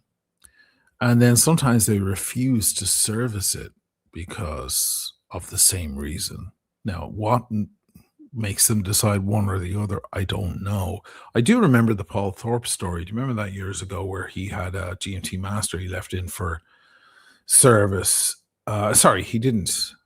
It was stolen, Yeah. and he got the call or the email or whatever it was that they had found his watch in some other country or something, and he was like, "Oh, thank God, they got that back." It was a GMT Master from the 70s or 80s or something, and but he couldn't get it back. They would never give it back to him. He knew that they had located the watch. Someone probably handed it in for service, I wonder if but that varies by country. I don't know, but I think in his case, it was probably like they're like, well, he's not the original owner because Yeah. there's no way he bought it from the AD. I don't think Paul Thorpe ever bought anything from the AD. He was a reseller. So he probably bought it off someone's wrist like he always did. So they were probably like, well, okay, he claims to have ownership, but here on our books, we have a different guy's name from a completely different country, and we're trying to get a hold of him. We can't. And until we do, we're not handing it out to anyone. You See, never know that's the policies odd. they have. I mentioned it in my video as well, like Apple's policy Yeah, they about how don't get to deal with involved. that kind of. They just decide, yeah, because it's real easy for us, Monday morning quarterbacks sitting here going, "Oh, this is the right thing to do." But when you're in that business, there are Yeah. so many different variables that you know of, and you have to make a decision where you're going to stand in those situations. Apple do not get involved unless it's theirs, unless it was taken from one of their stores. Then it's a different story. But if it's from some third party, they don't know the details. They don't Yeah. know if the wife just went, "Fuck you, you cheated on me. I'm taking your laptop," and walks out the door with it. They don't know what's behind, if it was an actual theft, if it was some sort of transaction. Also, someone mentioned in one of the comments as well, be hard for me to find it now, that you could be malicious. You could sell it to someone. You could sell your watch or your laptop, whatever it is, and then report it Yeah. stolen. Yeah. And the person bought it from you legit and you got the money, but maybe you didn't sign anything. And now they report it stolen. So now you're walking around with this watch on your wrist thinking, oh, it's mine. But actually, as far as Rolex are concerned, or whatever brand, it isn't yours, or it's lost and stolen. It would get really messy really quickly because the ownership changes hands. And I remember when I sold my Pepsi, actually, I sold it in Huntington Beach, California, to the guy has a storefront out there. It's called OC Watch Guy. He's very well known in like the forums and stuff. But um, it was a strange interaction because I that's the first watch I sold, to a dealer. I'd never sold a watch before. And I Mm, was there for work, and I remember calling the guy, to kind of make the arrangements, and he quoted me a price, and I said, "Yo, that's more than fair, fantastic. I'll meet you there." And when I showed up, the store was locked, so they're like by appointment only. So mm. the guy lets me in, you know, into the store. I bring, I had the box, I had the watch, I had everything there. The other guy comes from the back, and he kind of looks at it for a second. He goes, "Okay, let me get your driver's license." I'm like, Yeah, "What? Okay, yeah, I guess that makes sense." yeah. Brings it back, photocopies it, and then he takes the watch and he says, "I'll be right back." And he's probably gone for a good, 15 minutes. So I'm sure it was more than just popping the case back off and making sure the movement was You good and probably put looking. it into the watch register. He must have done Yeah. some sort of, Because the check on the watch serial register number. will respond depending on if it's the weekend or Yeah. whatever. They will respond. I think they have an automated system these days. They'll respond pretty quick, And like maybe if he within had like a 15 corporate minutes. account, if he Yeah. had like a dealer account that he's paying more for. So it was about Mhm. 15, 20 minutes because it was enough time for me to talk to the actual clerk that was kind of running the show, the floor. And we looked at it. I looked at a couple Panerais and, we just kind of shot the shit for a minute, had a coffee. And I'm sitting there thinking, man, this guy's, it's been about 20 minutes. Like it shouldn't take this long to figure out that this is a legit Rolex. And I had the original receipt from the AD. So there was even less, kind of Mm. legwork for him. And finally he came out and he goes, okay, everything's great. Cash, check, wire, Bitcoin. I'm like, cash? You're gonna give me 20,000 in cash? What are you talking about? He goes, if you want, sure, whatever. Money's Sure, money. they have it. They Then have it. I said, let's just do a PayPal wire. We'll keep it simple, and that was it. But it was a very it was organized, but it wasn't what I expected. It wasn't like, you walk into a store and they kind of just do a cursory little look at it and then they go, okay, yeah, it looks good. So it was a high end operation from that sense because it took them so long to, come back. And there was literally nobody else in the store. It wasn't like I was waiting in line. And when they called me, they specifically said you need to be here between 1 and 1:30. Like they had a time slot dedicated to me specifically because they didn't want, other people in the store, I guess. I'm not sure. And it was in a decent area. It's in, Orange County, California. It's not like it's in, Hmm. Skid Row, LA. But Yeah. still, they were very meticulous about it. So I was fairly impressed with that guy. But yeah, so it would be tough. The other thing is I think those companies don't want to get into the business of law enforcement, which is technically what I mean. If Rolex seizes your watch, they're technically depriving you of your property. So that's why I'm wondering if it has to have something to do with the country that it's in and the I've service center. heard both stories Yeah, I over have the too. years. Yeah, and I Yeah. can't make sense of it. The other thing I'm wondering is how does Rolex know who the owner is? Because when especially modern Rolex, they're sending it to the AD. The AD doesn't put your name on the card anymore. The card is registered, the serial number shows up when you Hmm. bring it to your phone. But the AD would have record of who bought the watch. Rolex would not because that's why people flip watches. They really don't know who is the end user of the watch. So I'm wondering if you report it stolen through the watch registry, maybe that gets back to Rolex. And then maybe Rolex does the investigative side where they reach out to the AD that they know the watch went to and say, hey, who bought this watch? If that name matches the report of the stolen watch, they know that that's the original owner. But that's still confusing because if I sell you my Rolex and then somebody steals it from you and you report it, you're not the original owner.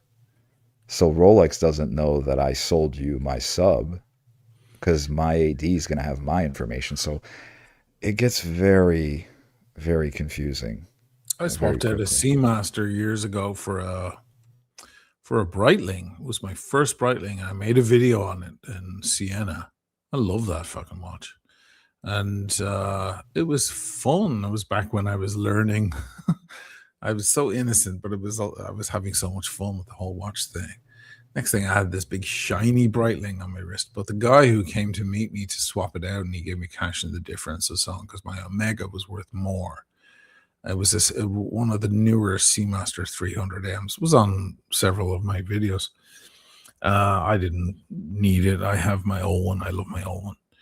But the guy had everything typed out, the whole conversation that we had Oh, on the wow. internet before leading up to that. He had his ID photocopied. He took photos of my ID. It was Yeah. extremely some of He these dil northern Italians are kind of Germanic, yeah, They're very, diligent.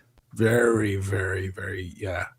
And They were I great was record fine. keepers. Yeah, I was fine with it, but like he's right. Like, let's say that watch turned out to have a Spears history of some sort. He's got everything then. He's got all the Yeah. stuff. If the carabinieri wind up at his door, he can say, this is what I got. Look at the Yeah. paperwork. And it I'm means so also much to have paperwork. yeah, because you have to prove your story, and this is the funny thing about, like criminal proceedings. It's really who can tell a better story. Whose lawyer is a better storyteller. That's how you win or lose a trial. But Well, the yeah. other thing I'm wondering is there's got to be something on the back end with brands like Rolex where we probably don't know this about the consumer or as the consumer. Well, I think when you probably buy a Rolex from an AD, they may not put your name on the card anymore, but there is a record somewhere. And I'm wondering if that record doesn't get logged somewhere with Rolex. So when you do service it, they know that there's no red flags on it. And I'm wondering if maybe that's another way that they kind of find out who's flipping watches. And they bring a watch in for service, and maybe the AD is not going to say anything to you like, hey, turns out that a watch you bought 2 years ago is now being serviced by a totally different person. You obviously flipped the watch. I feel like Rolex has to know somewhere in the vaults of, this watch Well, went to this AD and this was the yeah. first purchase. Well, This was the first they buyer. used to have a somewhat public list of watches that were reported stolen or lost. Yeah. They went away from that, And right? they went away from that in the late 80s, I believe. They realize, I think what they realized is it's a fucking quagmire. Like, do not get Yeah. involved. Like when I had that bad bezel date just from BQ watches, remember that famous one from a few years ago? No, I haven't heard I of that. I brought it over to the guys, and I know my guy here in the AD here, and he's like, "Listen, if there's an issue, we won't say what it is, but you'll know. Okay. We can't say why we're refusing. We can't accuse anyone of anything. All Mm. we can say is we're turning down the thing." But he goes, wink, wink, you know exactly what it is. And actually, when they came back with it, they refused it, and their part of their offer for refurbishing the watch was like, yeah, putting, the working on the service on the movement, little light polish, and the bezel will be $3,950. So they're giving you the Ah, answer. there it is. They're giving you the The answer. clue is in there, but they're not going to go on the record and say. Yeah. And it's just like Apple, they'll go, "Ooh, this looks dodgy," but we don't want to get in the mix at all. This has nothing to do with us, so Wow. we're out. And that Yeah. is, in the end, ultimately, it's ugly, but it is the best. It's the smartest thing to do for these companies. Now, when I got my gold bluesy, there was no box, there was no papers. It came from some wealthy old fart here who has a big fucking palazzo on the Grand Canal. He probably has 700 watches in gold, and he's fucking 78. Yeah. And but I still took it to Rolex because I wanted it Yeah. overhauled, and there was a missing link, and I Yeah. wanted the link put in and brand new, and I was ready to pay for it. And there was that week where I was like, let's see, because they said, well, they took it in, and they said, we'll get back to you in a week with the quote, and then if you say yes, it'll be 2 months. By the way, that's exactly the time, like 2 months to Yeah. the day they came back with the thing all replenished. But I was a little nervous for that week just in case I Yeah. You don't know, just you never never know, you get a know. little paranoid. And the fact that they come back and they go, "Yeah, we're working on it," and so on, and then they give me the Yeah. card with the serial, they Yeah. give me the service thing, you just feel, It's a sigh of relief. Yeah. "Oh, yes." Because, and it's funny because everybody will say, oh, I'm not worried about buying a fake from, a gray market dealer or from a Chrono 24. But it's in the back of everyone's mind if you're Sure. not buying directly from the AD. That is just Yeah. there. It's just a fear. It can be a low probability fear, but it's still there. You just don't know. But to your point where you want to absolve yourself of responsibility as the next Colonial, person. I am paying attention to the chat. What are you looking Oh for? yeah. Sorry. We're just Lots of talking. trolls in the okay, where are the trolls? Tell me who the trolls are. They're gonna get shot down right now. Who's the trolls? Who are the trolls? Let me just deal with this. Sorry, John. Nuke the trolls. I'll just look. We pay your wages. Look at this. You sound like a troll, Kalam. Goodness. Jesus. One more comment like that. I don't know what other trolls. Oh, so I don't look at the chat. I have to keep a slight I eye know on it. you got it. You got to keep an eye. Meanwhile, if you don't super chat, guys, you don't get. There's no reason why I'm going to pull up your comment in particular. It's a shit. It's a shit fest here. Like just throw enough stuff at the wall. I think he might be representative of the class of people I was talking about in my article. The new blood that's wandered into the restaurant and calling for shots. Oh yes, yeah. There's definitely a lot of names I don't know here. Peter is saying, Super Chat 450. Damn, you look fine with this stogie in your mouth. This seems like a troll. A troll pretending to be a girl. Numbers went up, though. See that? The numbers went up? What the fuck is going on? A bunch of trolls came in the room. Numbers went up by 200 in the past 10 minutes. Hey, What's happening? What's happening? Views are views. Views are views. It's fine. doesn't matter. Views are views.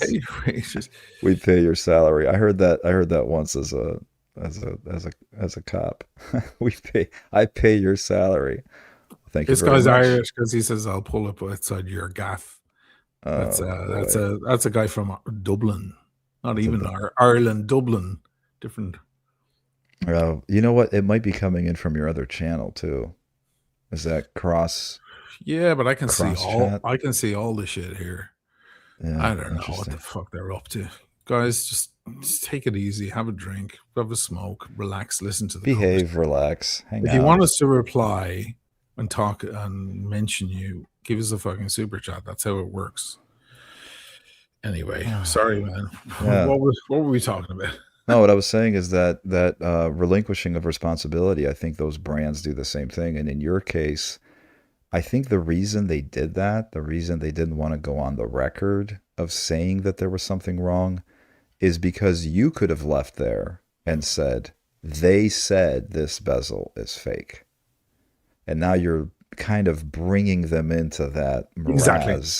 And that's it's not that they don't want to tell you. It. Yeah. Yeah. They just don't want to go on record. They don't want to go on. They can't. Yeah. They cannot. Yeah. It's policy. I know this guy really well. Okay. Really well. So he's like wink, wink. Like, yeah, they'll give you the friendly advice, but they're not going to put it on paper. Inside the store, we have a certain kind of conversation. Outside, down the street, having coffee, we have a totally different kind of conversation. You know, that's exactly. He's not on the job, and there's no cameras on him. So he's like, so this is what we got back, and this is how much it will cost to bring it back to new condition. And I'm like, oh, there's a bezel listed on there for $4,000. Look at that. You know exactly what it is. But even the ADs now, they won't authenticate, because that's, if you go into like Reddit or something, you see people saying, you know, oh, just take it to your local AD and they'll pop the back open and tell you if it's fake. It's like, no Rolex AD is going to do that. They'll tell you, if you want to submit it for service, we'll send it to the service center and they will let us know. So they're not just going to give you that peace of mind that people are looking for, which is why, again, if that's very critical for you, pay the extra money, go through the Rolex CPO, you know, if you're buying a watch like that. Sergio, I just wonder, if you buy a Rolex stolen in another country different from yours, the trail, I think, is gone. No, it's not. No, Rolex is worldwide, man. No. Yeah. I mean, if you don't ever send it in for service, I guess... Yeah, if it's stolen in the United States and you bring it into a service center in London, it's still the same system they have. It's worldwide. You're not covering your tracks really at all.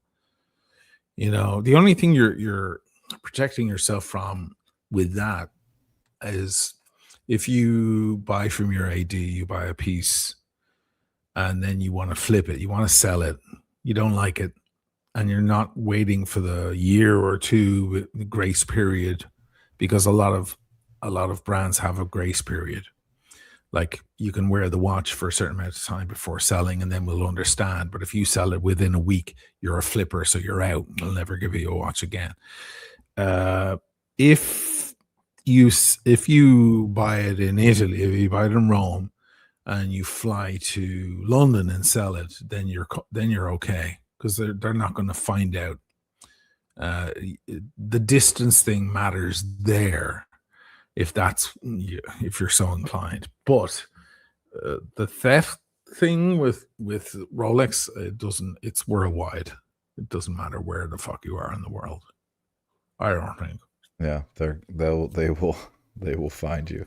They'll know. James Smith, I traded 3 Datejust 41s for a white gold Pepsi. Well, it's a white gold Pepsi, my friend.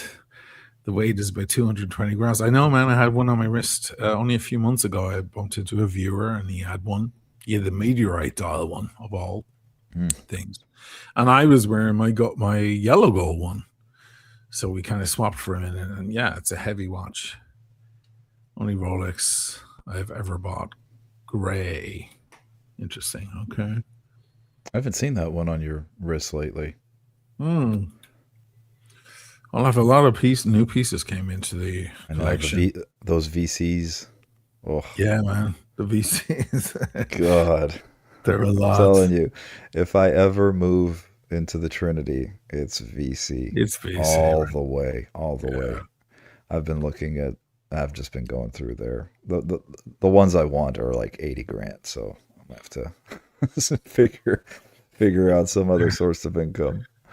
Cal 14, I never buy anything from the gray market, only at the AD. Hey, there's another one. See, Is they're it out because there. no, but They're well, there's two. I mean, there's some people who I'll only buy at retail. I won't pay any more money. That's one thing. yeah, But another thing is to say I'll only buy the AD because I know for yeah, sure that the watch is legit. That's a separate thing. yeah. They can mix and They blend can and make mix, yeah. yeah. I'm all about the CPO, especially for vintage pieces, because that's another thing. I don't know if this is true. There's a rumor that if you have more than, I think, two aftermarket parts on any particular Rolex, they won't Yeah, service it. they won't So service if it. you have an Yeah, aftermarket dial and maybe some other piece was replaced, yeah, they consider it. I don't think they consider it counterfeit, but that's kind of what they'll basically say. Look, this is not authentic. yeah. They refuse. Yeah, They'll refuse to and the back service it. yeah, And so yeah, that's another reason, especially if you want like era specific things, if you're buying like a date from the 1980s or 90s and you want, the way the watch should be. yeah. I mean, you're still paying more, but it's like you said, if you're going to spend 18, you might as well spend 20 and have the peace of mind that there's nothing wrong with it. It's legit, clean history. There are reasons why you would want to do it. Those reasons are drying up the more that Rolex pump up their prices. A solid Yeah. gold Rolex right now is at least 15 grand over the gray market price. That was not Yeah. the case a year or two ago. So you've even less reason now to buy it from Rolex, and they have even more reason to offer it to you. I just put on a different piece Sure. just to make everyone a little bit sick. This is the Breguet The Tourbillon, Breguet. Classique Tourbillon. This one's actually for sale. It's not mine. This is not. I bought a different Breguet from the same seller. This is not mine. I'm selling it on their behalf. If you're Oof. interested in it, reach out to me at I feel like cinematicchannel.com. You see the back of this thing? that's not a watch, man. It's That's just not. a piece of art that you Yeah, it look at belongs on your in a wrist. gallery, in an art gallery. I know. I know. And of course, Breguet invented the tourbillon. So if you want a tourbillon, you have to get a real tourbillon, not Jesus. an imitation, except no substitutes, people. Yeah. I wish someone would buy it because it's like, otherwise, I got to send it back to the owner and go, listen, I was unsuccessful. I'm sorry. I tried, but I did my No, best. But yeah, no one's dropping a mortgage. no, it's not a mortgage. These originally retail for Yeah. 180, Yeah, the but original it's one's way way less than less, that. yeah. Yeah, because there's no box and papers or anything. He's a fucking gazillionaire. He doesn't hang on to it. And it looks a little small on me because somebody said earlier I look like my hand looks like I guess they were using the Speedy as an example. They were saying that it looks like my hand looks like a baseball mitten or something. Yeah. I just have those You really, yeah, for big you I think Viking, it's big like, Viking. That's all. yeah, for you it's like Panerai, the Sea Dweller, even the sub looks a little small. I mean, the 40 mil, it looks good. The 40 mil looks good, but anything smaller than I would say 40 millimeters, you cannot. I don't think No, you can. I can't do it. Yeah, No, you can't really do it. But not gonna work. Pam's work, Breitling's work, all the bigger sports watches work. The dress watches would be kind of tough. Have you looked at Patek at all or no? I feel like Patek's not your. I have a World Timer in rose gold. It's currently Oh, over with Frollo. They're working on it. Um, just bringing it back to new, but yeah, it looks a bit small on me. It's 39 mils, and it's a beauty, but and I think it's sold now anyway. Somebody really wants it, so So are you um, downsizing at all? Are you no, dude. I know where you're going. I know where you you're know where I'm going. going with this. All right, just I'm, do it. Stop so here, I'm gonna give trying you to make a segue. I feel your we're artificial doing since we're doing segue thought happening. experiments since we're doing thought experiments, here's a thought experiment, and this is where everybody is closer to being a one watch person than they realize. The first is whatever watch you bought first, right? So for you it would have been the Seamaster, right? Like your first Yes, luxury watch. yes. Compare the feeling of happiness you got from purchasing that watch compared to every other watch you've purchased subsequent to that. What is more, if you can recall, what was more fulfilling, exciting, invigorating, kind of that fulfillment feeling? Was it the very first one or was it the most recent one? I know where you're going with this, but I have to disagree slightly. I mean, I was certainly exhilarated, but I spent $1,500 and I bought it off of eBay, and I was terrified. Yeah, yeah, I'll tell you one thing. When I was allocated a fucking AP Royal Oak at the fucking AP boutique here in Venice, and yeah, they closed the store for me. I was yep, going by at 1:30 p.m. They closed the store for me. There were people outside, and the guard wouldn't let anyone in, and I was the only one in the store. And they shook my yep. hand at the door, and I walked out. I felt like a fucking king of the world, man. There It you was go. like super So, exhilarating. so you just indirectly walked into my trap.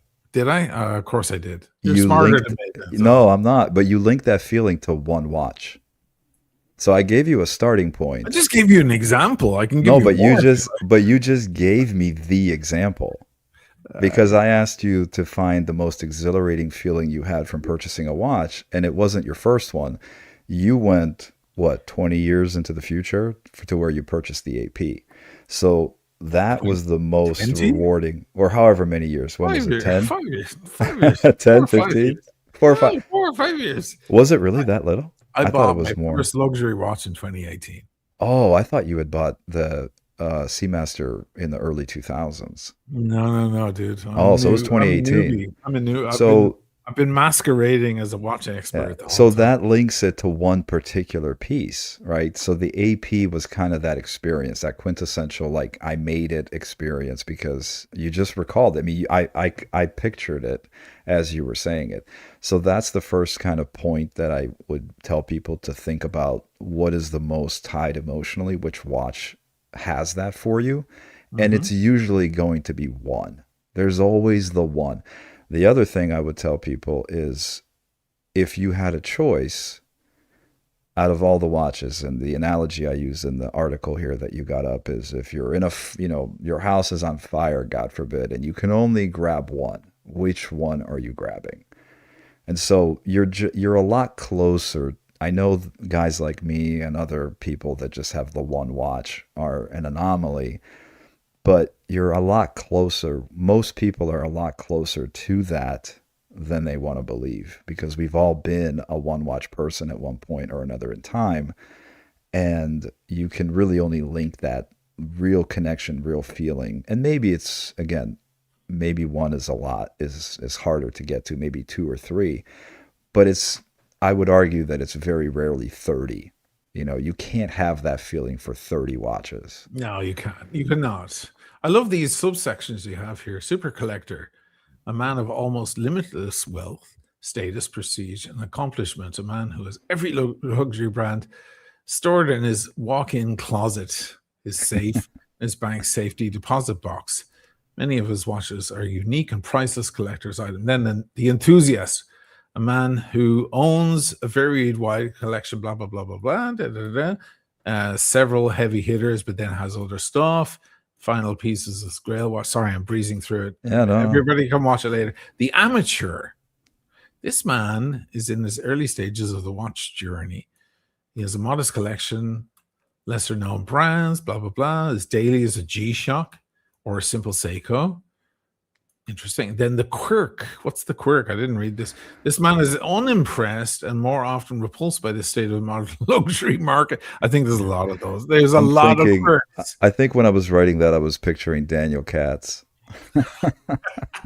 High pieces, ubiquitous luxury watches seen at high-end restaurants, airport lounges, causes him to feel pity for the rest of the watch world. Ooh, this is interesting. And then the one watch man, this is you, This is arguably. Let's see what you say about yourself.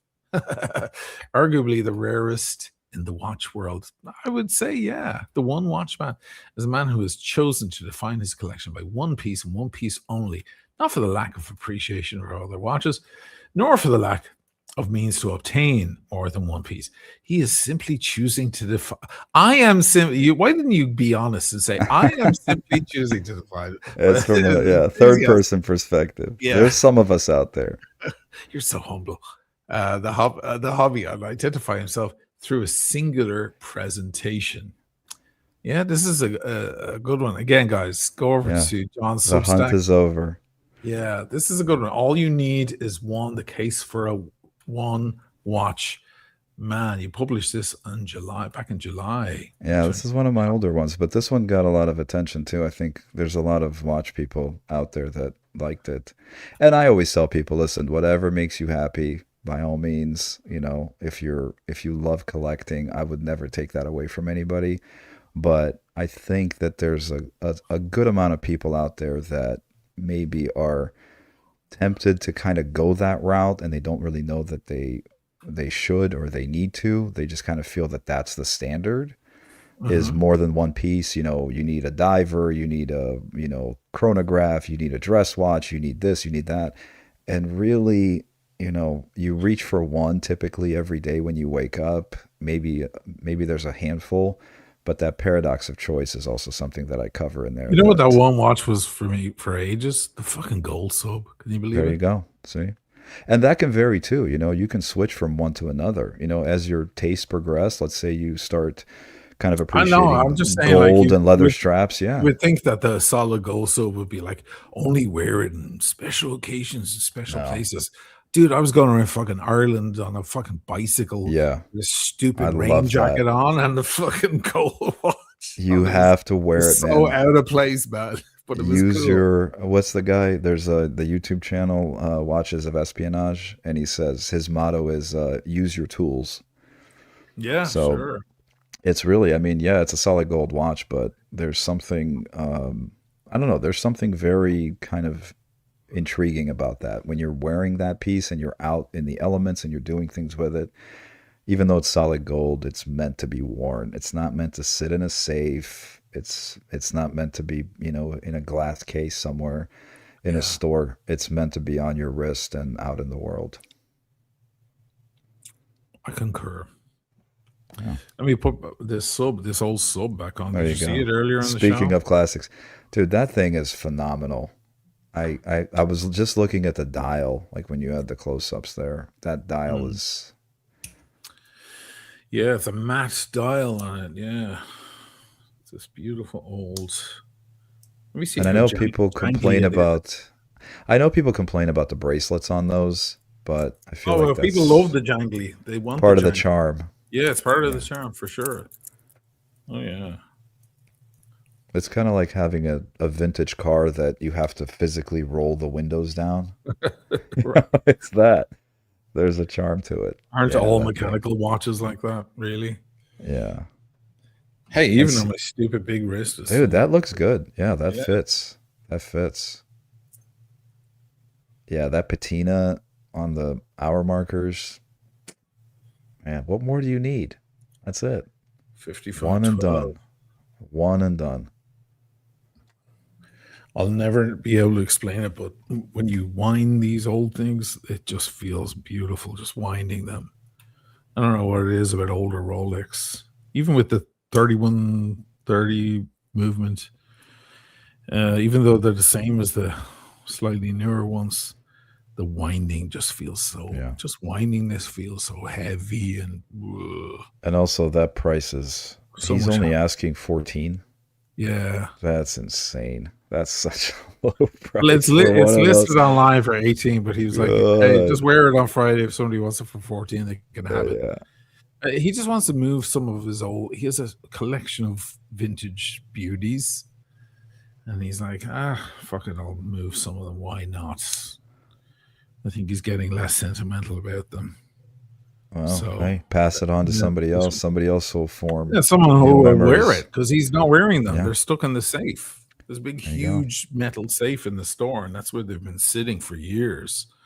So he's like, the last week was a 5513, and it was grabbed in 24 hours.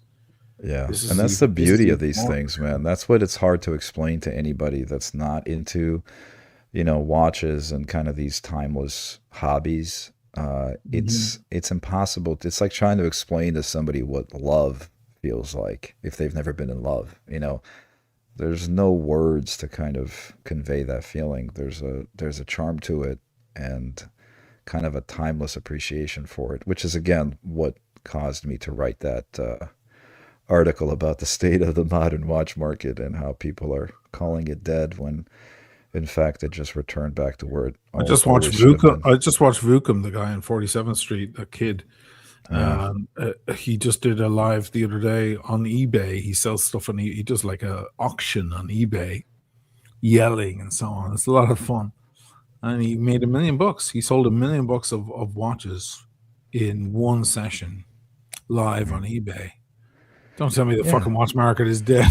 No, I mean it's just yeah, people think that unwanted attention and hype is what it can propel an industry. I mean, that would apply to the Labubu market Right. because there's no foundational, established enthusiast class. You had to mention it. Yeah, those things are going to be nothing in 10 years. No one's even going to No, remember. It'll be the no. Beanie Babies of Yeah, 2026. exactly. Yeah. But The cabbage patch, yeah, the whatever. Elmo. Remember the Tickle Me Elmo? Like those were Christmas craze that every kid wanted it. Like that Yeah. stuff goes. That stuff comes and goes. But where you have an established, it would be the same thing if all of a sudden people found this crazy interest in wine, and then all the tourists left and people were saying, "Oh, the wine market is dead." It's like no, it's Yeah. not. It's not dead. That'll never be dead. Yeah, it's the same thing. This has been around, the wristwatch has Losing. been around since the 1800s. Like the 2020 COVID hype is not what gave birth to it. It certainly is not what's going to kill it. It's just, so yeah, all the doomers and gloomers that are just tracking the price like a stock market are I laughed out loud a couple of times, dude. I don't know what I was doing, washing the dishes or something. I was listening to your yeah. podcast on Substack. I It laughed out was a loud. little more it was a little more spicy than I Yeah, it normally was a bit. want to Yeah, be. it was good though. It was I good took a though.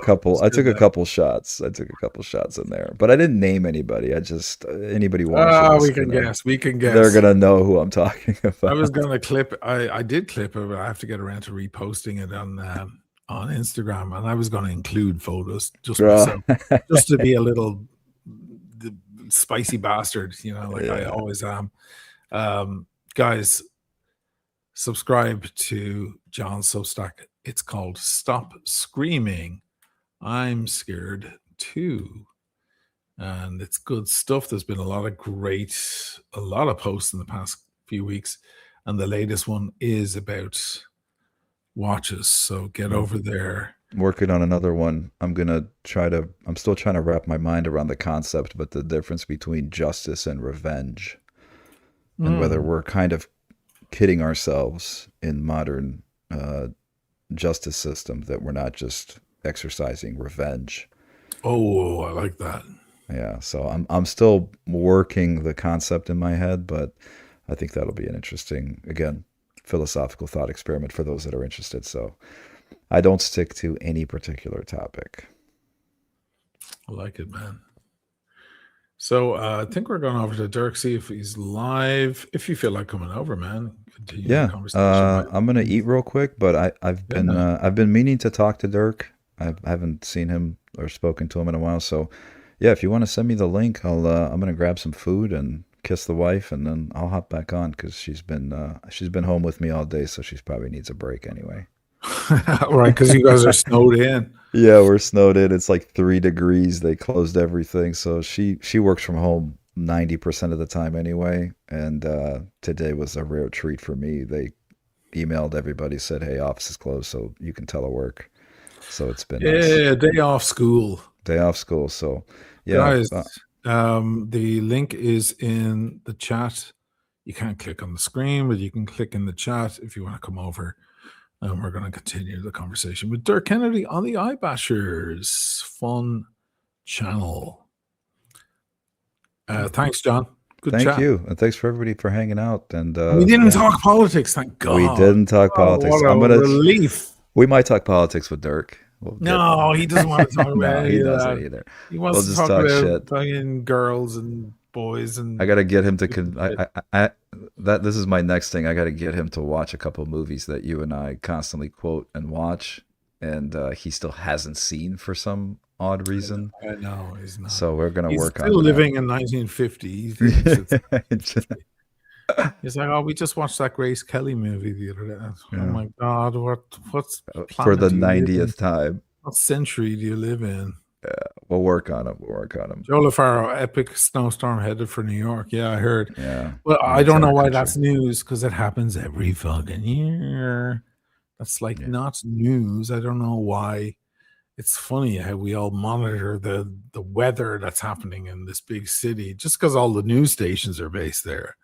So they're all talking about it. Meanwhile, any town in Greenland or in Finland or Norway is just getting blasted, but nobody's talking about it. Nope. Nobody cares. Nobody cares. Nobody cares.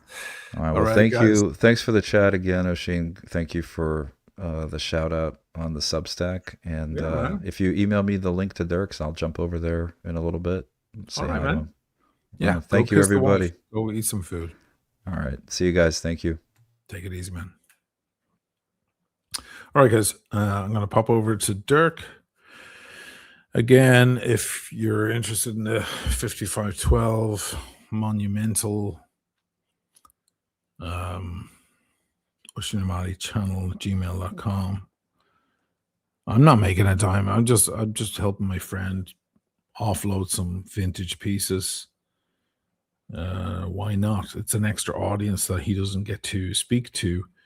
And he is a proper curator of the highest level, 4 generations of jewelry here in Venice.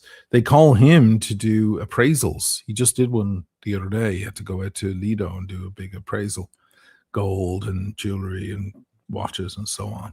He's a fucking genius. So, it's coming from a good place. And the other one was, what was the other one? Oh, yeah. Well, there was this. That's the Speedy.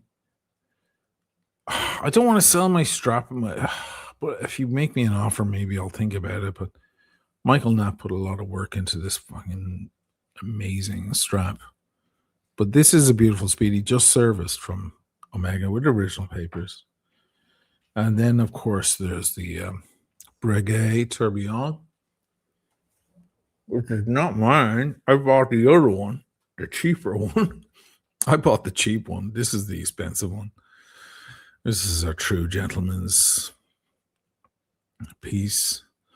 I have a feeling I'm going to wind up sending it back. There's also this thing as well, which is I kind of want to keep the Piaget dress watch in rose gold, one of the thinnest watches in the world, mechanical watches, self-winding watches in the world, which is 7,500. That's about 3 or 4 grand cheaper than the cheapest one on Chrono. And Rocca in Rome have one for 22,000 euros. So it's quite a discount. No boxing papers, sorry about that, but they've all been checked on the watch register and I have those receipts. Not that I needed them because I know where they came from, but I feel like it's $13 for me to check each watch. So I figured it was worth it.